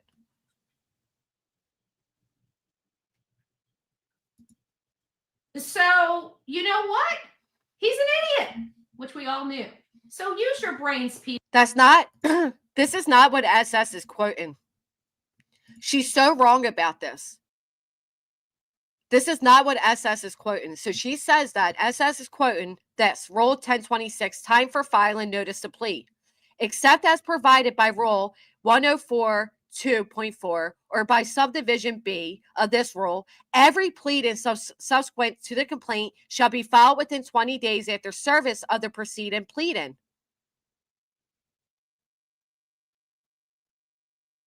But no pleading need to be filed unless the preceding pleading contains a notice to defend or is endorsed with a notice to plead. So she's not even referring to the right thing. Nonetheless, our pleading does absolutely contain a notice to defend. That's what this is, a notice to defend. You're simply wrong, Betty. What SF is actually referring to, he makes very clear when he says that he filed the 1023.1 and all these things. He does reference the 1026, but he filed a 1023.1, which rightfully so. People, if he really had us dead to rights, why is he screaming so loud? I don't know. Don't you know the loudest person? Is he screaming loud? You know who I see screaming loud? You guys want to take a guess who's screaming loud? I say the people that are doxing, that are offering money for people's information. I think they're the ones that are screaming loud. The ones that are putting over 10 tweets out within a matter of minutes. They're the ones that are screaming loud. Betty, you're also screeching. You're screeching. person screaming. It's always typically the one that's wrong. Yeah, and that's what Nick did. That's exactly what Nick did when they filed this on the 18th of October. And they ran around with a little docket into all these creators' emails and had them go live screaming that they're seeking an injunction and a RICO complaint. And they ran around boistering it using Castor's name, stating things like, I'm not going to rest. I'm going to fight vigorously until this injunction is met. And yet here we are all these months later. And what did they do? How hard did they fight? Oh, they put in on November 6th for a petition to amend, and they've never entered their appearance again. Instead, you could find them on Twitter doxing people. You can see them in chat rooms sucking creators' asses. But where you don't see them is in a law office continuing with their filing. Ask yourselves why. The one that's preaching saying, I didn't do it. Probably That's not what he's saying. He's actually saying he did do it, bitch. He's saying, yeah, I did it. Yeah, I did it. I filed a 1023.1 pursuant to PA law to sanction this fraudulent filing. He actually did say he did it, Betty. Look at her there, though. Are you all right? Who's friends with these people? Again, I'm going to put I'm being serious here.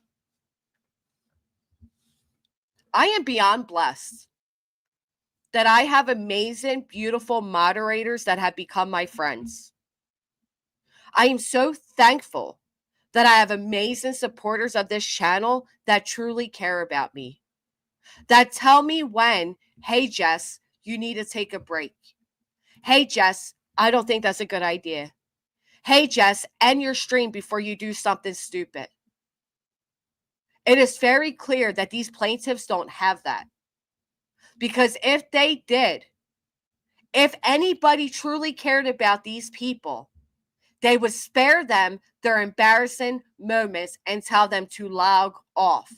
And look at all the day ones popping in. You know who you are. Very much appreciate it. Sincerely, deeply appreciate it. These people, man, they just don't have that. And that's sad.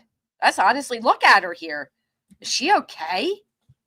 Is she okay? The answer is no, but I dare ask again. the one that's preaching saying, I didn't do it. Probably the one that did it. Just saying. I think I'm so cute when I talk like this and I make myself stutter and I sound like a fucking buffoon. Just saying. You're saying wrong because SF's literally saying, yeah, I did it, bitch. And what? Okay.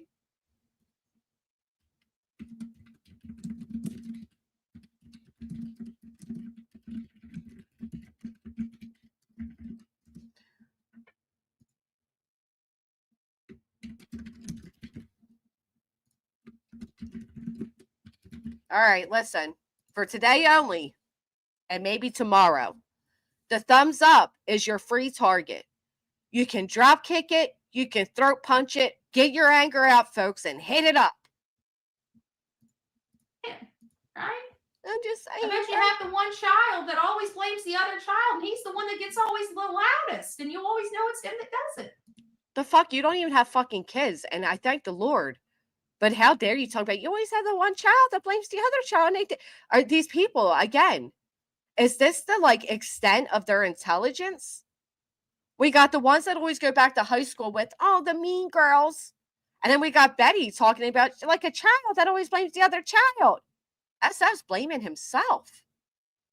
He's literally saying, it is I. It is me. Hello. I filed. So if he's being loud, and not only that, he has lied literally from the beginning of this case. He has been manipulating people. He has been conning and being conniving.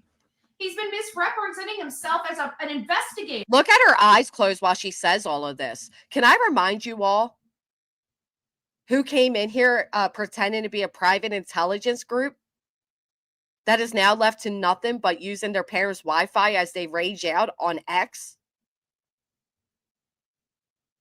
Hey, Chinlu. Iffy Angel, holy shit, thank you so much for your badass attorney. Thank you. Look at her here with her eyes closed. Like, somebody, please help her. No, it's him that does it. So if he's being loud. And those bags, man, they're looking rough. And not only that, he has lied literally from the beginning of this case. He has been manipulating people. He has been conning and being conniving. He's been misrepresenting himself as an investigator, not a private investigator. He's implying he's law enforcement. He is. When in the ever living hell did SF imply he's an investigator? Remember when Betty implied that she had the sheriff in Quentin Simon's case fired, and yet he's still in his position? We have watched this man violate his license in Tennessee over and over and over again. So why in time? We have watched Nick violate his parole and PA over and over and over again. Nation, would somebody give him a moment of their time to read this horse shit? You just did, you dumbass. You just read it. Oh, sorry, Love Life. If you're here, I did not mean to defame her by calling her what she is. I apologize. Forgive me. Again, sorry. What are you holding up to us now? What are you about to do? One of these little juvenile soundboards? Like, again, this is what people go to. This is who people go to get their true crime news, to get their legal information. You go to a woman that plays with a dollar store toy button.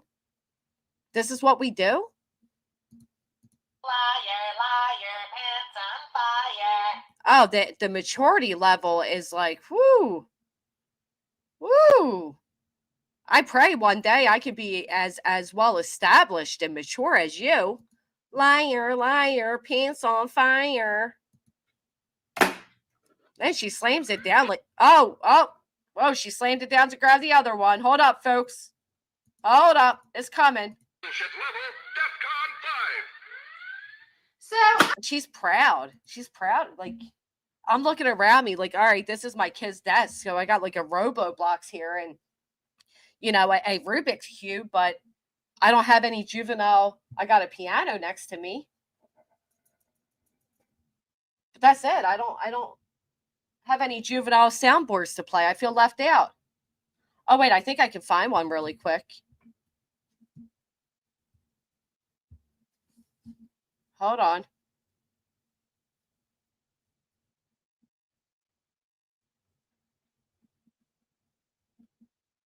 Give me just a second. I can do it too.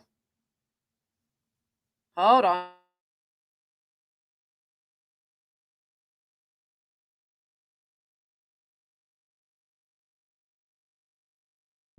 My meds. I'm not depressed. I'm a genius. Sounds like bullshit. I need my meds. Oh, I got one too, Betty. I'm going to ask all my beautiful people out there to please do your research because this please man, he talks a good game. Please do. She scares me. He makes you believe that he makes you believe I can fly. Ooh, I believe I violated parole. Really knows what he's talking about. Well, when you go and write this stuff and go and research. When you go and write this stuff, let me ask you all a question. Are you going to believe the woman that is currently out on a $20,000 bond with several upcoming court hearings, one being criminal for violating her 4 protective orders? Are you going to believe the man that is credentialed? I leave that up to all of you, my friends, and I have faith in every single one of you that you will make the right choice. This stuff and go look at the Pennsylvania rules of civil procedure for yourself.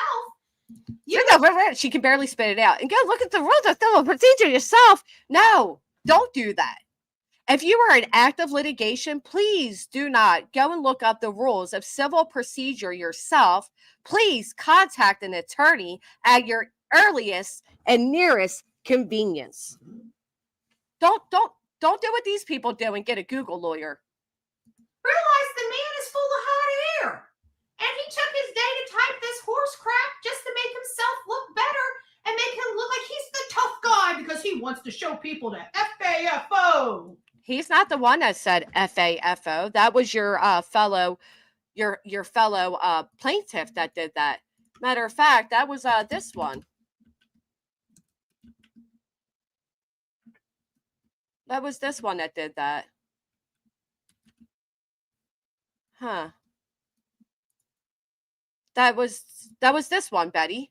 You know, this plaintiff that messaged me on September 5th, just a few days before signing her name on these dockets. That was this one. She's the one that said FAFO. The one here that says, I want to firmly state I have absolutely nothing to do with At Night or One Media or whatever the heck Nick's company is. That was her, you silly rabbit. My military career, family life, and my canine handler career means so much to me. And I know that you can understand that, especially the family side. I would never, ever ally myself with anyone who wants to drug individuals with truth serum or whatever else they say they do. That's beyond messed up.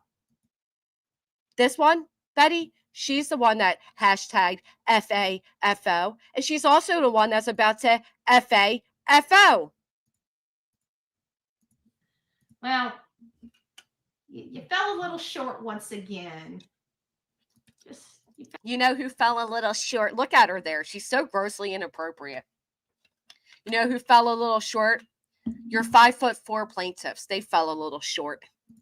Fell a little short there, buddy. Oh, just a little short. You should probably read all of the rules of civil procedure before jumping on a plan of action that is just going to make people realize you don't know what the hell you're doing. I mean, this was a very simple, not a very complex search that just gave me all the rules of civil procedure here right in the palm of my hands.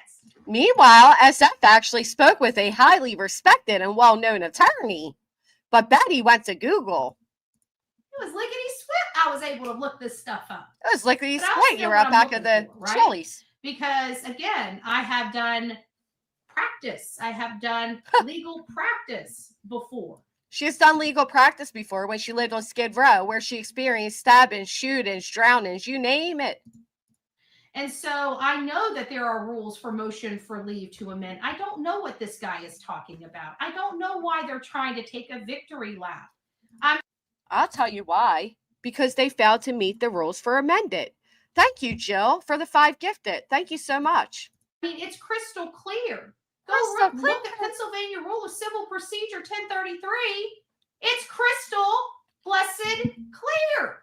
And what you read to us literally solidified what SF said, just like Nick did when he stupidly put up that email. Let's get into that. We're done with you, Betty, because you're stupid. Let's get over here. You guys remember this? Are you guys all awake still? Did I? Twin Thang, welcome back to the MFers. Well, let's put an emoji in the chat if you remember this lovely email from Nick. You want to see how far this got, this email for Nick? You want to see how funny and smart they are? Also, here's the other thing, Betty, in case you're unaware. Let me tell you, Betty, the reason SF posted the 1023 letter is because it has to be sent, aka given, to the other side so that they have an opportunity to withdraw the nonsense filing prior to a sanctions hearing. So basically what that letter is that you're invited. You are invited to officially withdraw your filing, or I will, without a doubt, follow up and seeking that you be sanctioned. So for the legal beagle that you are, you don't even know that that's why he posted what he did. And thank you, plaintiff, for making it aware that you saw it. Petty Crocker, thank you so much for a gifted membership. You guys are amazing this morning. Thank you. Making me feel spoiled. So he was just following, the legal things, aka legal procedure. He was just following that. Anyway, okay, we all remember this. Nick's email, right? And Nick's email that he decided to post, it makes it very clear that Bruce Castor forwarded my attorney's email to him, to Nick. He blanks a lot of it out, but it says, I remember how this happened. You did not steal my identity, and I will tell anyone who asks that I am still your lawyer and I am Dog's lawyer, just not for this case. People kept bothering me. No, attorneys for the defendants kept bothering you. Anyway, that gets brought up, right? I think Betty brings that up over here. Let me see. I want to spare us any more headaches, so hold on. I want to see. I'm pretty sure Betty brings that up. And she uses it as like a gotcha moment because she's so stupid. She can't even understand either.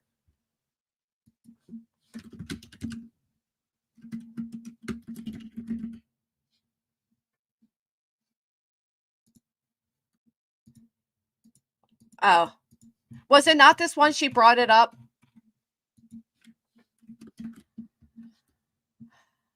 Nonsense. Was that a different one that Betty brought up the email between Nick and Castor and said it proved their points?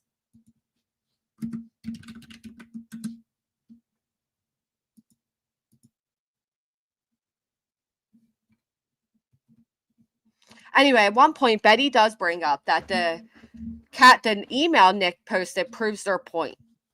Now, anybody with eyes can see that it actually proves our point.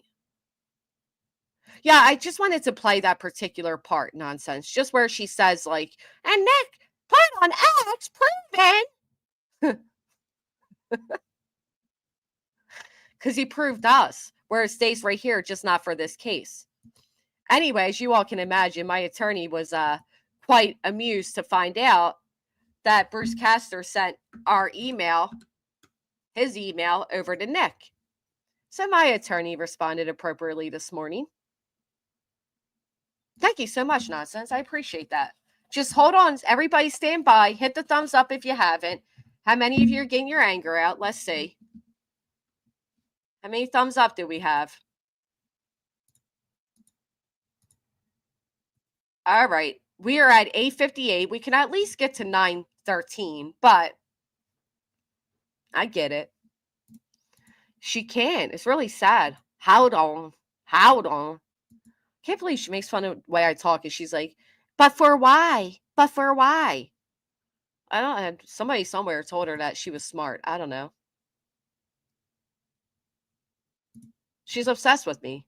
What she should be obsessed with is figuring out why you're so fucking stupid. And keep your mods out of my chat. You gave me evidence. She's not even normally awake at this time. I'll stay live, bitch. I'll stay live.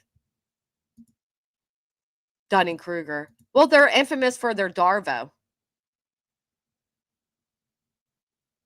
They're infamous for Darvo.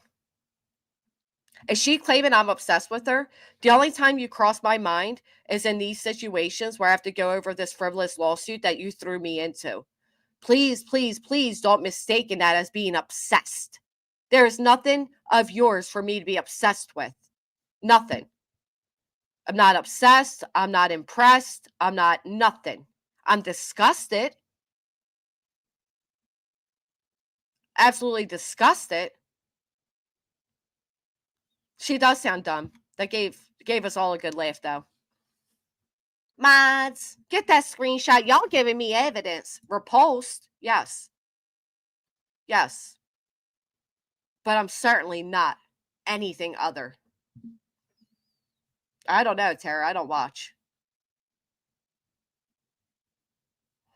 I don't watch. And here's my question. Who are you going to hand all those screenshots over to? Lasniak? You think Lasniak has... I mean, honestly, can we be serious? Can you imagine walking into a courtroom and saying, here, Your Honor, here's my proof. And the proof contains a bunch of screenshots. Thank you so much, Nonsense. A bunch of screenshots from a public chat box. My attorney will rip you to bits with that. Like, literally. It would be immediately dismissed on the grounds that you can't prove it has anything to do with me, because it doesn't. All right, here we go. Let's pull this up. Then I'm going to tell you all what my attorney had to say.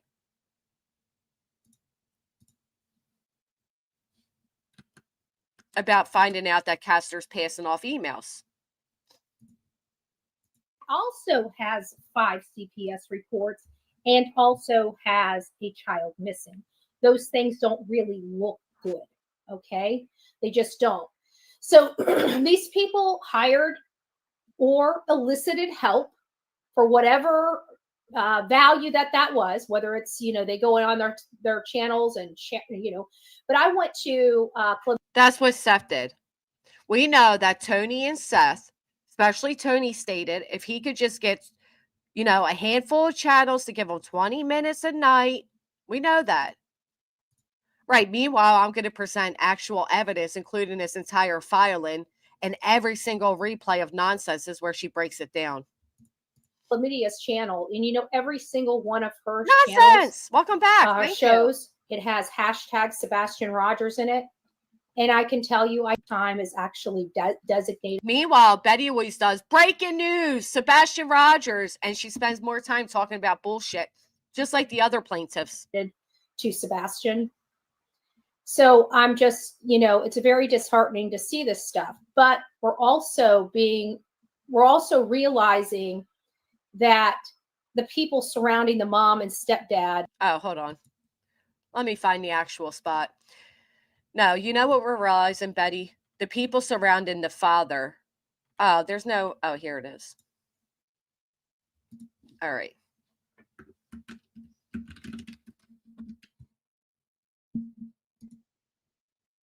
Here we go.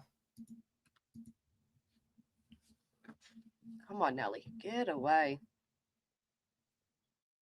Oh, yep, here it is. All right. Let's present this. Been on this diatribe for weeks now that, in the RICO case, there's an attorney that was fraudulently added. And states that's the most truthful statement I've ever heard Betty say. That he has this letter, and I've said it looks fake to me. I don't know where he got it. He got it from me, Betty. It's not fake. He got it from me. All I know is Bruce Castor I was never under the impression he was my attorney. Oh, you weren't? He's just right here listed on the top, the very first page, as your attorney. So okay, but that's okay. You can pretend you didn't think he was yours. That's fine. Cleanup crew. But he's been going on this to make this case look bad or try to devalue what's going on inside that case. No, you all use Bruce Castor to offer value to your case, as we played with nonsense played the other day, where Brittany, after hearing Justin read off all of Bruce Castor's alleged credentials, turned around and said, y'all, I didn't realize it was this big. You all use that. Nobody else. And so all of these lies for at least a month just got stopped yesterday or maybe it was earlier today. Look, she really thinks that Nick's email did something. Watch this. With Nick posting the email from Bruce Castor, which in all fairness, I wouldn't have advised him to do that. I don't engage in. You know why you should have advised him not to do that? Let's go back over. You guys see it here? You know why somebody should have advised him not to do that? But she really thinks that validated them. Listen again. With Nick stopped yesterday. And so all of these lies for at least a month just got stopped yesterday or maybe it was earlier today, with Nick posting the email from.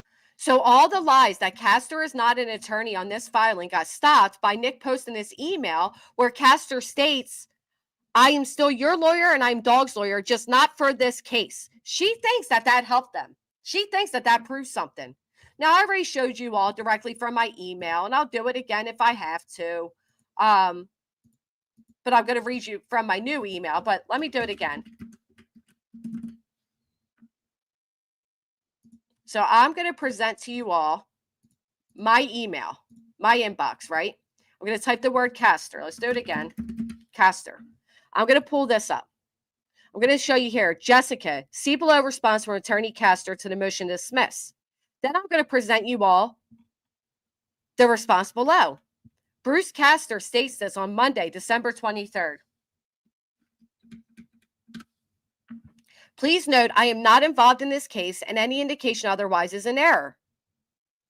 Mr. Lasniak is the plaintiff's counsel. I represent Mr. Chapman in a matter in Texas only. Evidently, that caused some confusion. If I was not clear about that sooner in the progress of this case, I regret that. There's no need to copy me on any correspondence. Thank you. Have a good day. Have a good holiday. Regards, Bruce. This is Bruce Castor.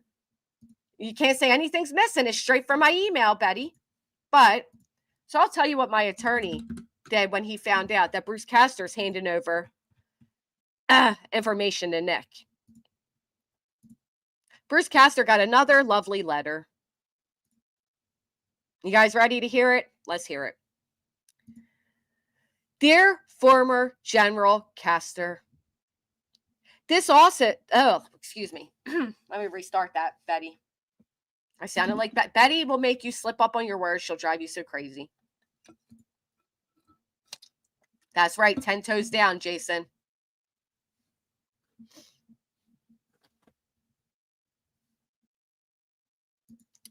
Dear former General Castor, this office is in receipt of a communication between you and one of the plaintiffs in the above referenced matter that, upon all information belief, he posted on social media. See Exhibit 1. I'm going to show you Exhibit 1. This is Exhibit 1, the email. Just not for this case. This is the email, okay?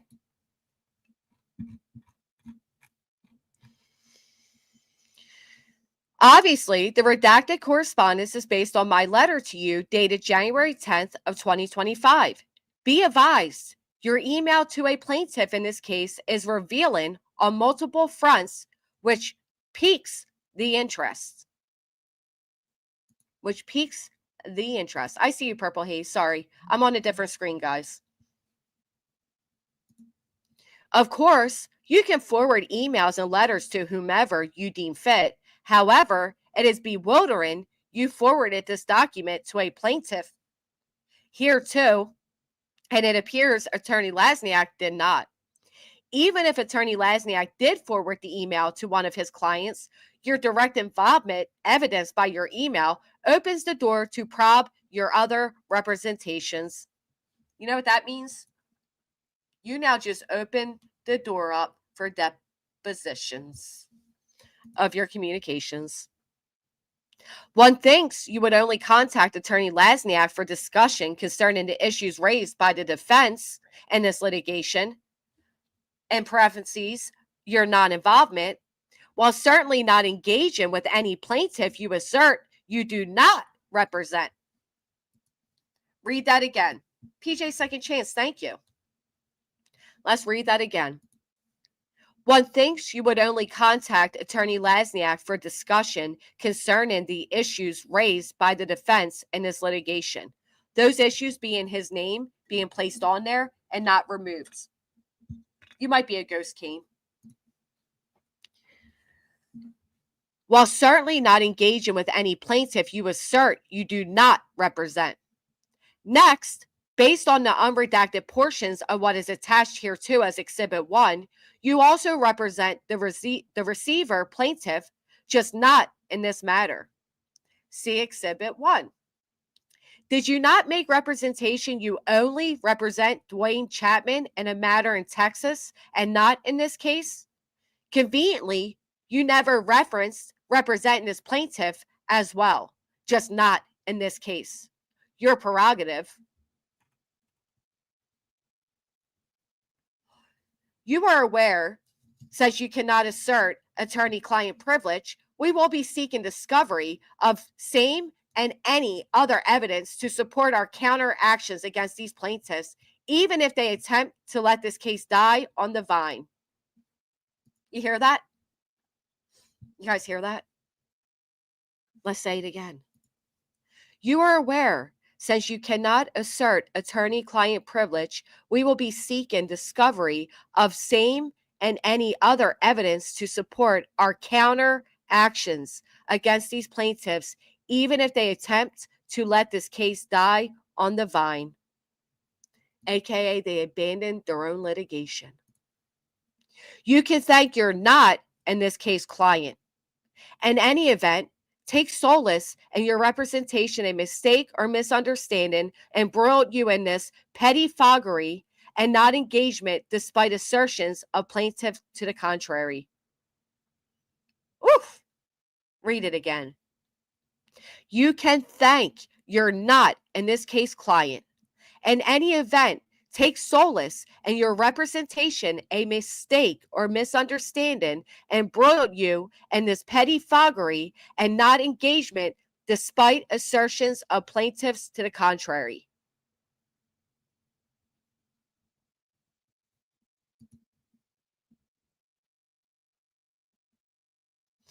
In layman's terms, you done fucked up. You know what happens when you care more about your ego than you do the litigation you filed? You fuck around, you find out. That was a chef's kiss. That's what that was. That was a... We are witnessing legal talk for meet me at the gym, okay? Meet me in the alley. That's what we are witnessing. Let me repeat it again. You are aware, since you cannot assert attorney-client privilege, we will be seeking discovery of same and any other evidence to support our counter action against these plaintiffs, even if they attempt to let this case die on the vine. In that regard, you will be sent a preservation letter under separate cover. You can thank your not, in this case, client. In any event, take solace in your representation a mistake or misunderstanding embroiled you in this pettifoggery and not engagement despite assertions of plaintiffs to the contrary.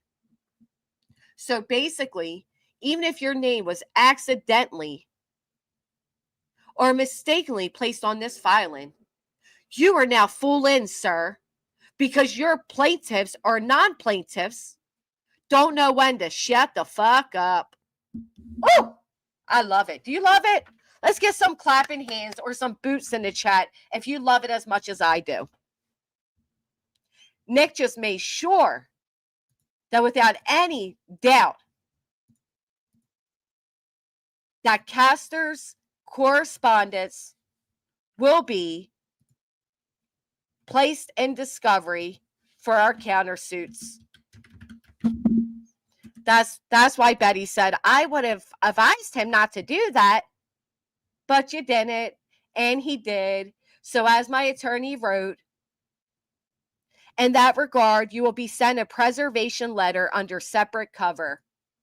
Preserve the evidence, because we are coming through and we are countersuing every single one of you, including you, Brittany Jackson, including you. Most definitely you, actually. Let me add. Most definitely you.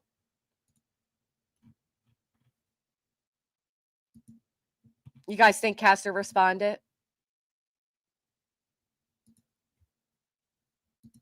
Not yet. That's why you don't do what Nick did. That's why you don't get so triggered and egotistical that you respond to this or with this. Because now, oh man, unfortunately now, my attorney isn't playing, no. He called them, what did he call them? Charlatans. Yes, may I present to you all what we consider a reverse Uno. The bottom of that email Nick shared, there's a legal disclaimer. That's a legal document not to put out to anyone but the recipients listed. Put on social media. Well, kind of yes and kind of no, because I asked my attorney about that, and we really don't care, because at the end of the day, it benefits us that he did. He should have never been forwarded an email from they had no business forwarding an email of my representation to a plaintiff, but they did. And now they FO'd. Whoopsie daisy, thank you so much. That's really sweet of you. Let's see if we can find something to show everybody what's about to happen.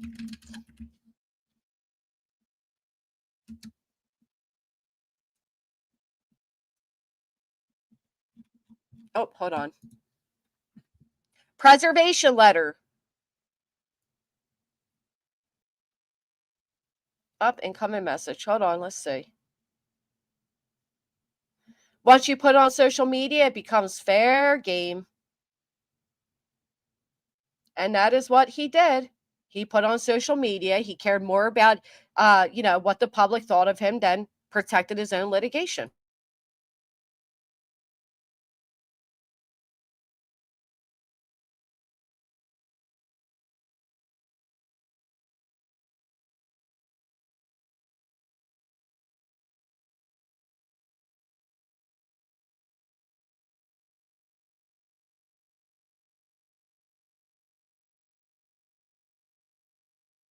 Good morning, Shelby. Thank you. This happens. Better save your pennies. Yeah. You cannot destroy anything. Messages post. Right. That means all communications have to be preserved. That means everything is open for discovery. That means we are going through with discovery. As you just heard, where the hell did my stuff go? As you just heard, in case anybody didn't hear it, let me read it again one more time, this particular part. Just this particular part. You are aware, since you cannot assert attorney-client privilege, we will be seeking discovery of same and any other evidence to support our counter actions against these plaintiffs. To support our counter actions against these plaintiffs. We are few away from 1K. Let's get the 1K up.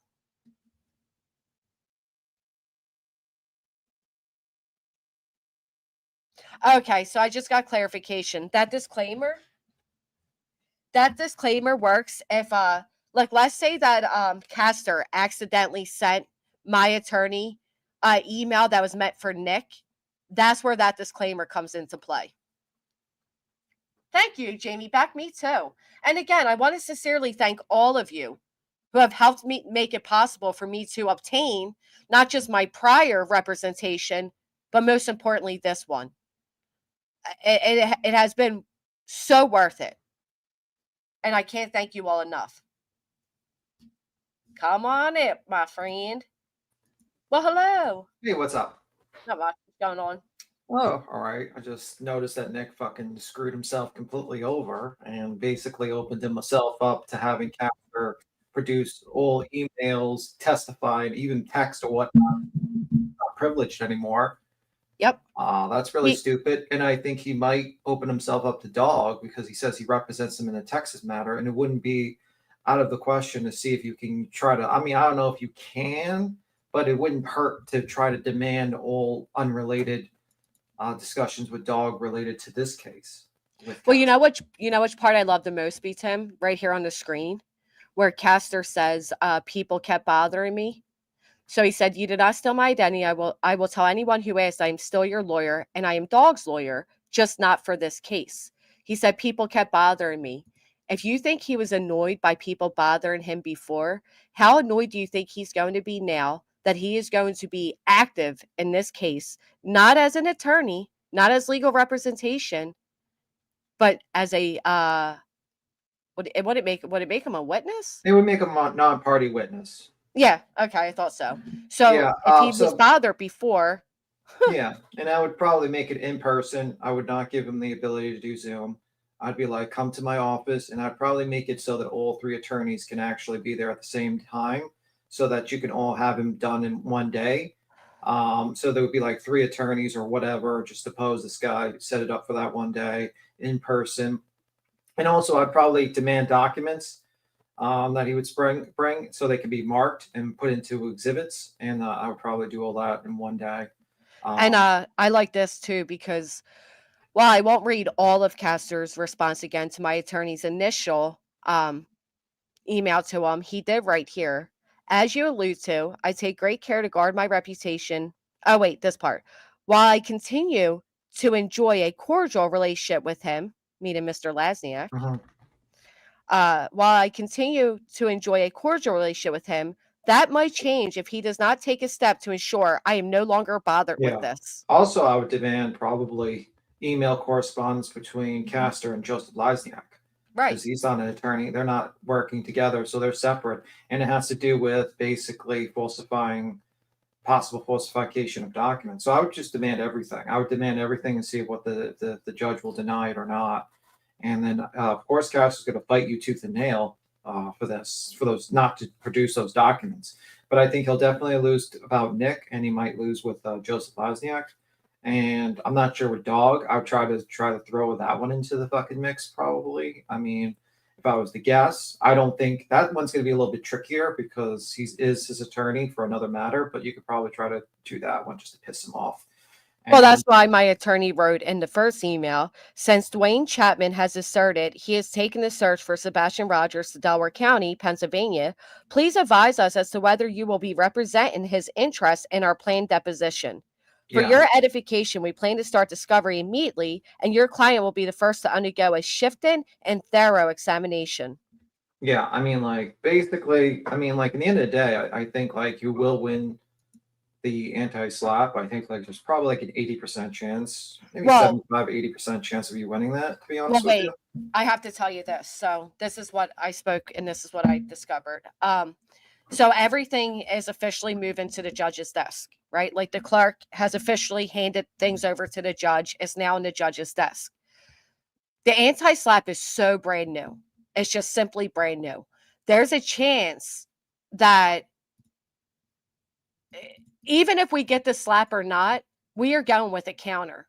So there's a chance that he might approve our motion to dismiss. There's a chance that he might approve our preliminary objections and all that. But there's a chance they may not approve the anti-slap because it is so new. Doesn't mean they won't, but there's a chance they won't. But no matter what, we're going through with counters. Yeah, I mean, I think it's just not a good situation for this group of plaintiffs because you could tell that they're fucking spiraling. You got Oh, Hong yeah. screaming about. I mean, like the guy's even like trying to get at me. He's trying to be like, I need the information on this B Tim," and I'm like, okay, well, my name, okay, I'm Chris H from the Bronx. I'm a shoe Chris H shiner. from the box. I'm a shoe shiner, and also that's my night job. My day job is as janitor at the local NYPD, and I'm trying to move up to a mortician. So that's my.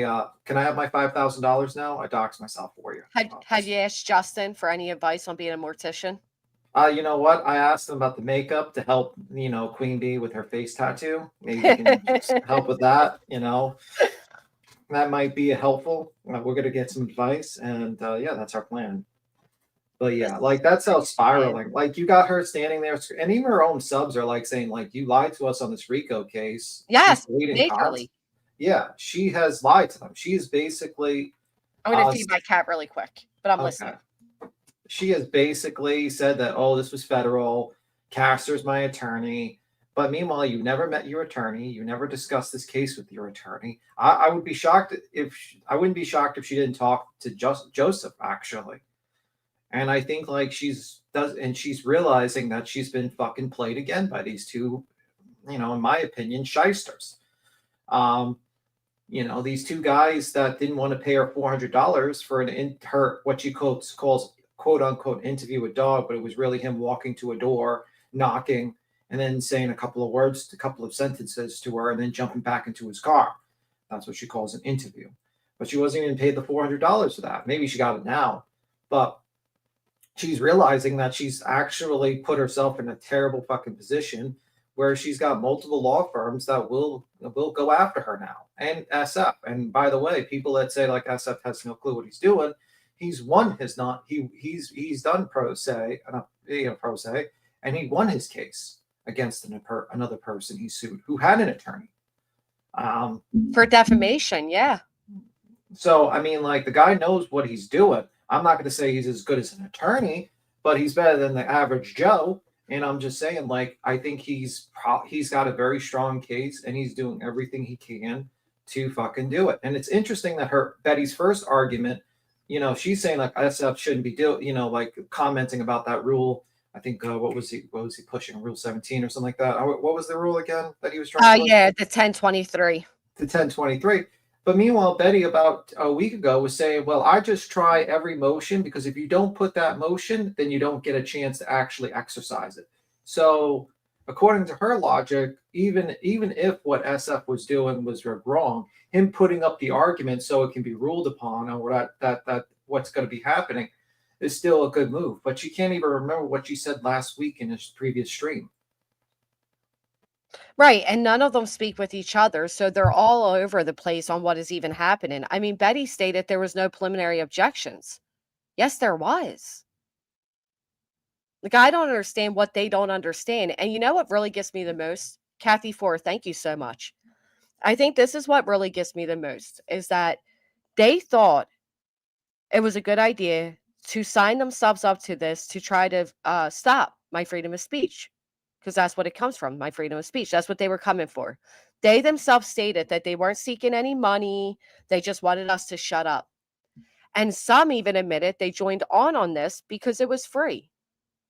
Do you realize by trying to take away my freedom of speech, you now set yourselves up for huge countersuits? See, at the end of the day, I was contemplating, right? Do I fight it or do I give up my freedom of speech? It costs a lot of money to fight. Is it worth fighting? I have nothing to lose if I lose. You know what I mean? So, like, why even fight it? But the truth of the matter is I will always fight, not just for my freedom of speech, but for everybody else's. They started coming after chatters. They were going after other creators. They would have continued to do this in any place and every place if we didn't fight, which is one of the reasons I chose to fight. But at the end of the day, I had nothing to lose. You all have a ton to lose financially. How stupid. I mean, and I think that's good. That's the right thing to say. I mean, like, basically, you were fighting against this unjustified attempt to silence your speech, and also you're fighting against the fact that these individuals are not only trying to silence your speech, but also trying to basically fucking muddy your name and trying to claim that you are some sort of part of some sort of criminal enterprise because you basically talk shit on the internet, like, or try to talk about a case. It's like, it's so ridiculous. And it's just it's kind of sad that a lot of people got tricked to it. I mean, it's the same thing that happened with Queen Bee when that first came out. There's a lot of YouTubers that were like, oh, this is going to be a big deal. You're done for, Queen Bee. Yeah, she's illegal. She knows what she's doing. They were reading it. They're like, oh my God, you're so screwed. And then like 2 years later, almost, it's like they realize she's a fucking idiot. And it's the same thing that happened to you. All these channels got this document and they acted like this was federal. Caster's up. He's never going to join a case like this. Well, I guess they were right about that. I mean, he didn't want to join a case like that. Yeah. And honestly, we knew from the very jump, there's no way Castor was involved in this. We knew it. And that's why Barbecue's attorney sought out to ask him. And that was his response. Who the fuck is Stephanie and who is Jessica? And what is this? He had no idea. So he claims. Shelby says, can any plaintiffs get out at this point? No. Let me ask. I don't think. Not without recourse, no. No, they're pretty much screwed. I mean, like, the problem is like, if I was Brittany, and if I was giving Brittany advice, I would try to get out of it, and I would try to go up to your attorney and try to settle and try to give some sort of monetary money. Probably like I would offer you like $5,000. Be like, okay, get me out of here. Don't countersue me. I'll make an apology video. Mm-hmm. I'll retract my statements about you, and I'll give you $5,000, and just fucking don't sue me, and don't because it's gonna cost her more money to hire her own attorney and to deal with all this bullshit, because like Mr. Joseph Lasniak is not going to represent her in a countersuit in Pennsylvania. Right. And she's going to have to travel to Pennsylvania. And she doesn't realize that she stated a lot of defamation over the years and over in this course of action as well. Yep. And she just doesn't realize, like, she's really fucked herself really, really badly, and it would be cheaper. And just to do the Annie Banani 10 to life. But that she had to do, make an apology, have an agreement upon how long you want to keep it up for, and then just keep the fucking moving. but she's just too dumb to realize that. She's not realizing like she is the only person standing between her and utter fucking disaster is Joseph Lysiak. Right. That's it. Castor is gone. And I just asked my attorney. He said no, unless they pay money and other conditions, and then Yeah. flip on the others. yeah, like that's probably that's why I said like $5,000. I can apology and probably like an affidavit. Probably you would want and be like, okay, why did you sign this? What Mhm. was the, you know what I mean? Like that type of deal. Will you testify against your other people? Like that type. I mean, like basically, this is the case where the first people that fucking snitch on the other people is probably going to get off lightest. Right. Like, I mean, for example, who would have thought that the tacos would be the first to jump ship? Who would have thought that Taco and Burrito would have been the smartest out of the clan?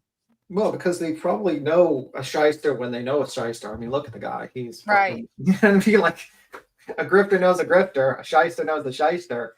You know what I mean? And the fact Plus, is, you know There what I was mean? they lied so badly in their depositions, the first or their declarations. The first being that they were the biological aunt and uncles. Yeah. Right, and that's all in my counter, Sammy. My mods have no clip channel. She has no business accusing them. And even if they do, they're allowed to. They're Yeah. allowed to. You have Like, separate people. I mean, that would they're be, right. I'm not responsible for them. They can do whatever they want. Meanwhile, though, I will point out Brittany's the one that's literally advertising, dropping the links to, and making community posts to channels directly going at me. yeah, you can't sue people for clip channels showing them and stuff like that. That's what Betty's going to find out pretty soon. Right.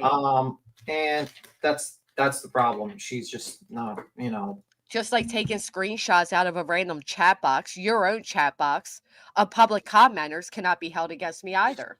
Yeah, I think they don't quite realize that you can't really, it can't be like Exhibit A, this commenter that said something. It's very stupid to Right. think that way. Like the problem is that the crux of BJ's case is that you have accused these group of YouTubers of being part of a criminal enterprise. Which is huge. That's defamation per se. And then you proceeded to basically make up stories about, you know, like how this is affecting your kids, this criminal enterprise. And the fact is that you brought up your kids. And guess what? You know, if you really wanted to be a prick, you can actually depose our kids. Oh yeah, absolutely. We can You also can actually their, depose. Yeah, their I mean, medical. yeah, you can pull up their medicals. You could depose her, and you can actually depose each of her kids if you wanted to. You can just basically you would have to have a hearing to see if they understand swearing, and you can have them on Zoom and then testify. And then Well, she had them come up to the mic and swear that they're not being beaten or starved. How gross is that? well, they're going to be deposed by, you know, possibly deposed by an attorney because they're like third-hand accounts, and then she would testify because a lot of times it's their statements about how they're in this situation mentally or whatnot. So if you really wanted to be a prick, you could depose her children. That's what she doesn't quite understand when she put that information in there with the kids. Yeah, you could depose them. If they're like they could be as young as fucking 8 years old, you could depose them based on that. That's what she doesn't quite understand. That's why you don't put your kids in affidavits like that and stuff like that, because now you've opened it up to, if like you really wanted to fuck with someone, you'd be like, okay, we're going to have a deposition of your children. Of course, it's going to be sealed. You're not going to be able to have their names and stuff like that open. And it's going to be a sealed record, but still you can depose them. That's very interesting. It's very interesting. That's what she doesn't understand. Yeah, I mean, that I've set, you know what I mean? I'm just telling you, kids do get deposed, especially Yeah. if they say like they are, like if they're named as plaintiffs is in a for instance, like a death of a family member, you know, like sometimes they make claims that the kids are suffering emotionally. They will depose the kids and be like, okay, so how does this affect you emotionally? What's your greatest memory of your dead relative?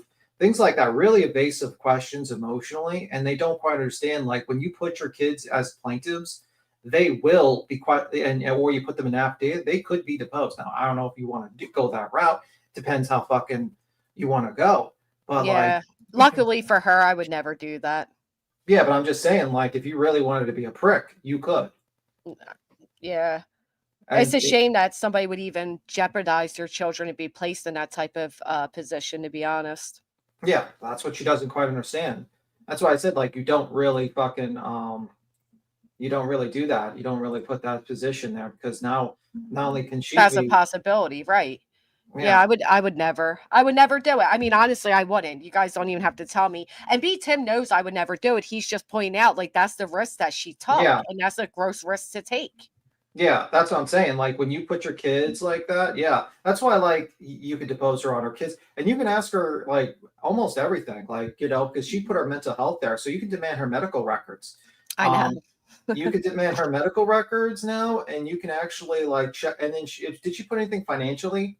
Oh yeah, she said that Oh, so I you could cost her demand finances. you could demand her records for 5 years. Right. So that's What what she what she doesn't quite did was understand. stupid. Yeah, I don't I mean she wrote the most dramatic thing she could, but I don't think she realized how stupid it was that she did that. yeah, like that's the problem. Like you could demand those things, and she's got to have to produce those things now because that she can't just go in the courtroom without any evidence. So you can make a demand for that shit up, and that's that. So I mean, she's not really smart, and she doesn't quite understand like she put herself in that position. And all those other people, they've opened themselves up to a lot of discovery by multiple attorneys. And guess what? Unfortunately, and for them, court proceedings are open, so anyone can pull up a transcript, pull up the discovery, the exhibits that are put out, and read them out. So, let's say her psychological, her medical history could possibly, I mean, if it's not sealed or something, or some sort of condition is placed, could possibly come out. Her fucking financials will come out. It's like, it's not even, it's a lot of them.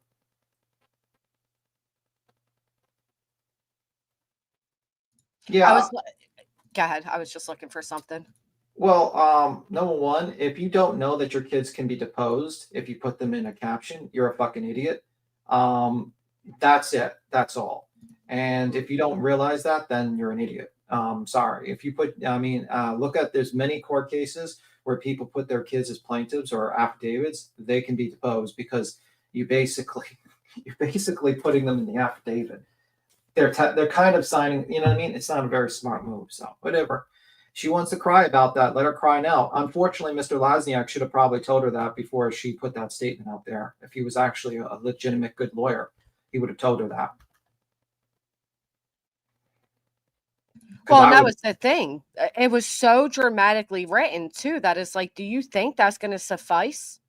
no. They're gonna want proof. And like, Right. I mean, if you wanted to pose them, you could, but you're not going to. But if you were a prick and you wanted to be like a real prick about it, you could.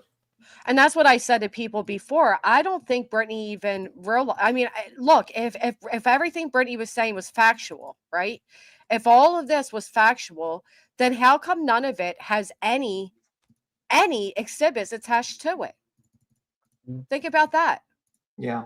Well, I mean, if she's Oh gonna, yeah, Seth is if open to discovery for sure. yeah, you can get into his financials as well. If he's made any sort of statements about his money, you can actually go into his all his pay links, the GoFundMe, because if he got money from there, bank records, his Banco records, how he said it, Yeah, Bank of Records. Banco records. It's just like that's what the problem is. It's like when you put yourself out to this, you open your life to basically 2 years of fucking bullshit hell when you Yep. go do like maybe more. I mean, that's the problem. Like you don't realize that's why Brittany was very stupid.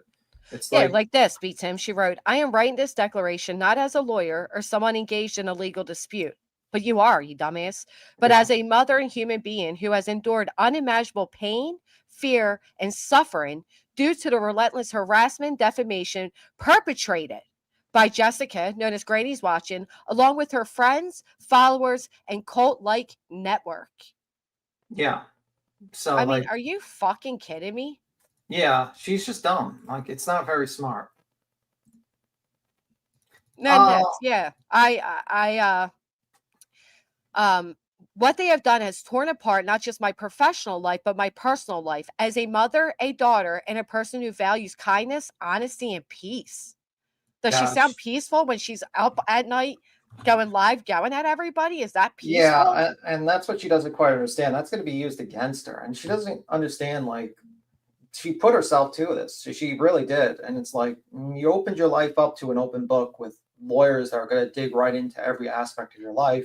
Yeah. Because it's not like just your lawyer. You Look, got I've woken up. I've woken up in cold sweat, terrified that someone might follow through on the threats that Jessica and her followers have made against me. She didn't just stop at insults or gossip. She looked straight into her camera and told me, I will make you a fucking victim. The full statement was, you so badly want to be a victim of mine. That was the full statement. Like, stop fucking with me. Leave me alone. Tell your people to leave me alone. But right here, she brings up her kids, Tim. These words haunt me. It's just not fear for myself. It's the gut-wrenching fear that I may not be able to protect my children. I guess not when you're fucking nodded out on stream. How can I explain to my kids that their mother is being targeted by strangers on the internet? People who seem intent on ruining our lives. They cut to the core of hard to give my children the love that they deserve. My children have seen me cry because of these things. I mean, yeah, she put her kids in it a lot. Right here. I'm a mother just trying to raise my children and do my best for them. I've had to tell my kids why people are saying horrible things about their mom online.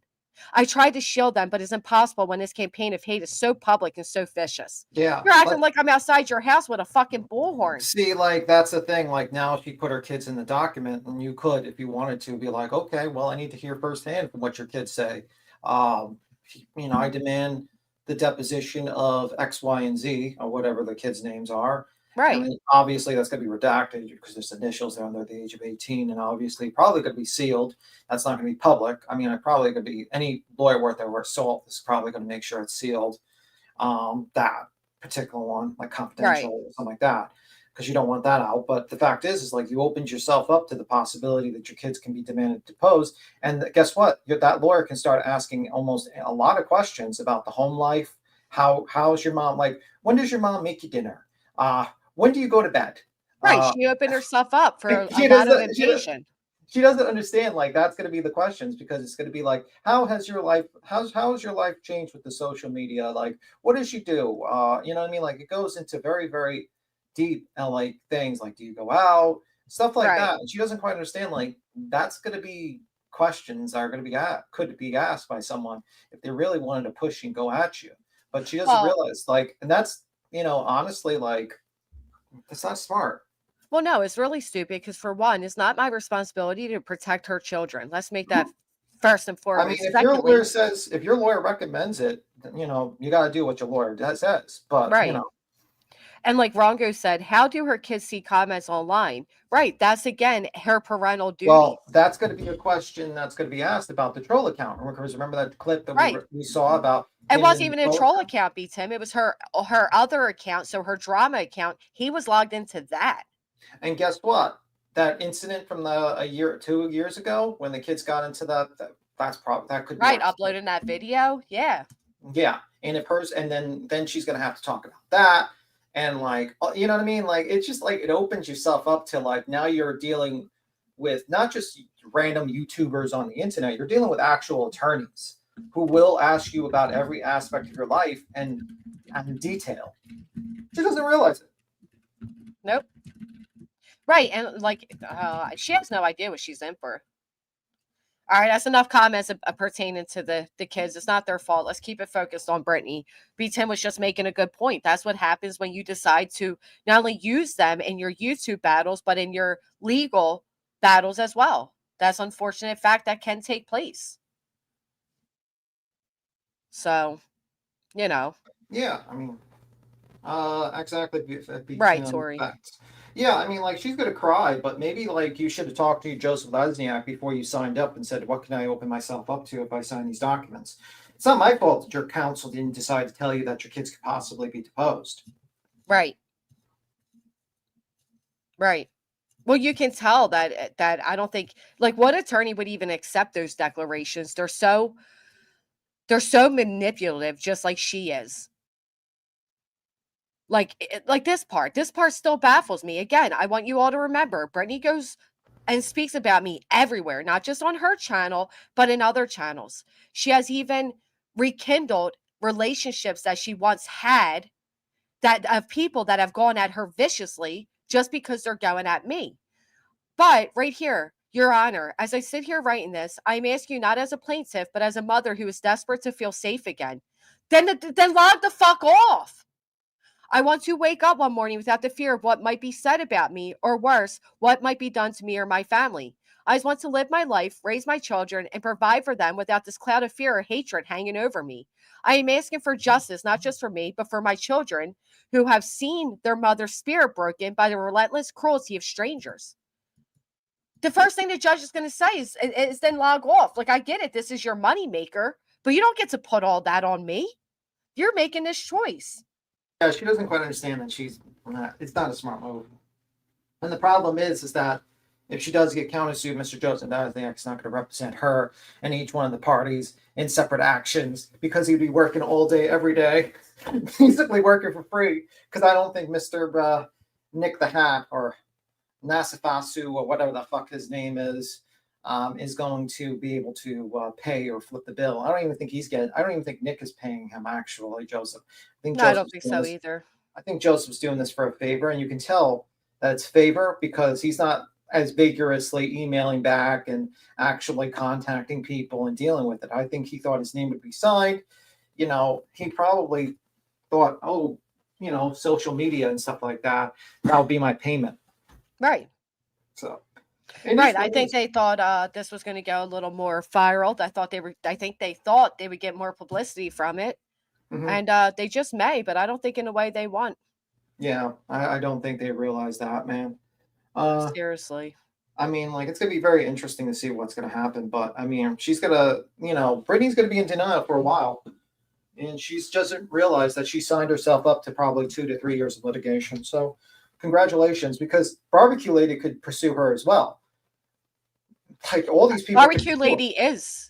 Yeah, like, yeah, like SF is going to pursue her as well. Like, that's what he doesn't understand. Like, SF didn't say, I'm just going to countersue Betty. He says, I'm going to sue them all. I'm going after them all. So, well, and that's what people don't understand. So Brittany still is under this misguided stupidity that her declarations against me only matters. That it doesn't matter what any of her other fellow plaintiffs wrote. She seems to believe she is solely in litigation with me. She still hasn't even comprehended that part yet. But no, I will be countersuing, obviously. Barbecue is countersuing, and SF plans on following it through, as far as I know. I don't know. It's just very stupid. She's going to deal with that. That's, you know, best case scenario for Brittany. She doesn't lose in these courts, but it's still, she's going to probably have to hire counsel, and she's going to have to probably defend herself. And she might have to actually travel to the state of, you know, Pennsylvania to deal with the lawsuits. And now that's going to be travel. And guess what? That's the hell you put into. And honestly, how she's like, it was free. Because it was free. No, it's not free. And the only thing keeping you from having to pay an anti-slap and all these other things that might come to you is Joseph Dozniak. That's it. That's the only thin link that's protecting you from complete devastation financially.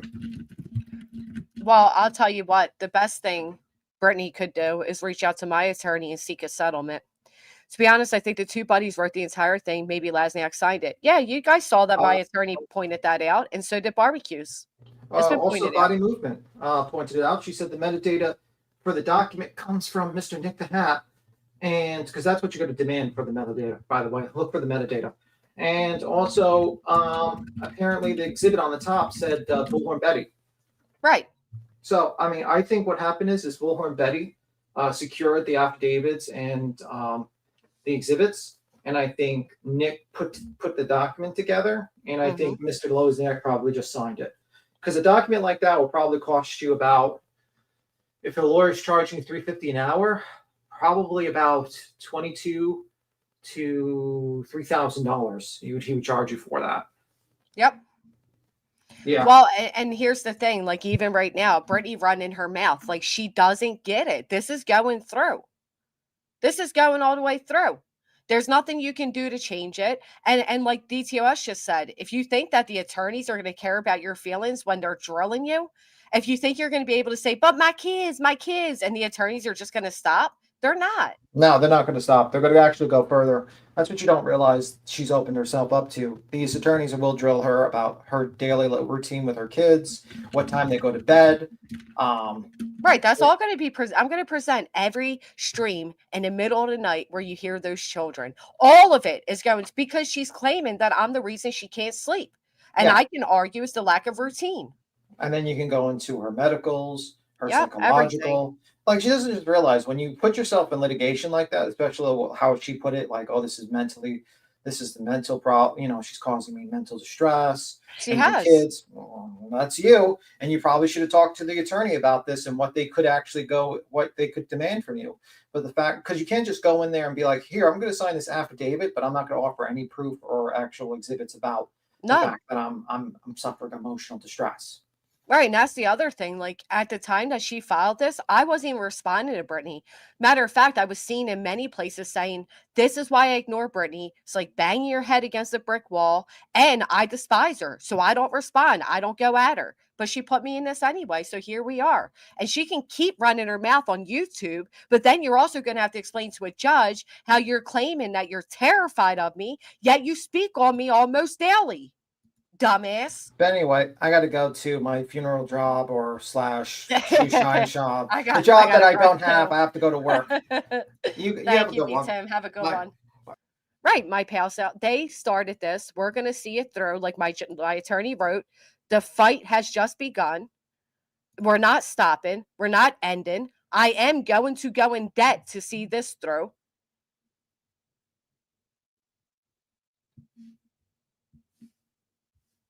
If they think that's you and make claims and allow the other side to do a deep dive through the roof on you, they're ridiculous. Right. I mean, the fact of the matter is everybody who signs up in this sector knows what they're getting into. Brittany, for 3 years now, has gone at me all the time. I mean, you all saw where I publicly, I think it was 3 times, made a truce with her only for her to break it. Okay. At the end of the day, I want this to be done. She sought this out through the legal avenue. We're going to fight it out through the legal avenue. And I have all the confidence in the world. I'm going to come out on top. She will be paying my legal fees. She will be paying far past that if I have any say in it. And we're not going to stop until it's done. I don't care if it's a year from now. I don't care if it's 2. I don't care if it's 3. Your attorney said there? No, Petty. I said that. She can't let shit go. She's been doing this for years. And I have her, I think it was 3 years back now. We were on a podcast together, a roundtable thing. And I even said to her, Brittany, you bring me up daily and I don't even speak on you. And she finally admitted that I was right. Like, she's like, yeah, you're right. I do. But, and you haven't, but, you know, and it's going to all come out in the end. I'm done with it. I am done with fighting this petulant little child. Right. Or she would have sought that too. Of course she didn't. And it's ironic to find out through people that have since left her. And months back, they emailed me because they left during the summer that she was talking about getting an RO on me, but she was too worried what the public would say. Now, you tell me what person is more concerned about the public's opinion than the safety of themselves or their family? Nobody. And then she had the audacity to judge me getting a restraining order, a protective order on somebody who was actually doing shit to me. She didn't have enough to go through with one. So she thought she signed on to this free litigation, seek an injunction to shut me up while she continues to go forward, speaking on me daily. And you're going to have to explain that to a judge. You're going to have to say to the judge, Your Honor, I know I wrote these dramatic ass declarations proclaiming to be terrified of this woman, yet I speak about her nightly, daily. You're going to have to explain that. You're also going to have to be an adult, as an adult woman, and explain to the courts why you continuously put yourself, but most importantly, your children, in a position where you state things such as this. Eddie ran to Granny, made it seem to the audience that the clips from Regina's channel were from yours. Oh, shut the fuck up. I did. Right. The difference is I didn't put the FOIAs on YouTube. That's the damn difference. You don't get to compare that to defend the fact that you're defending somebody who FOIA'd information against children. You don't get to use that. That was done for litigation purposes and litigation purposes only. The people will find out soon enough if you lied about it or not. Anyway, I think we've proven our point here today. I appreciate all of you so very much. If you haven't, please consider hitting the thumbs up. As you all know, Betty, you are so grossly misinformed. It's actually comical, but it's also infuriating. Yeah, explain to a judge how you're afraid of somebody from PA when you live in North Carolina. Then she stated that if she has to come to court, she's having an army come with her. So you threaten me at the courthouse that you're forcing me to go to. That was real smart. Again, do any of these people have anybody around them that actually cares about them? I'm so thankful to have all of you. I mean, seriously, I mean that. I'm so thankful to know that all of you genuinely care. Not all of you, but a great majority of you genuinely care about me and would never allow me to make such an ass out of myself as these people allow them to do daily. Absolute daily. It is shame. It's actually pitiful. Well, that's enough for today. I appreciate all of you. I hope everybody has a good day. Thank you, guys. I will see you all back here next time. Bye.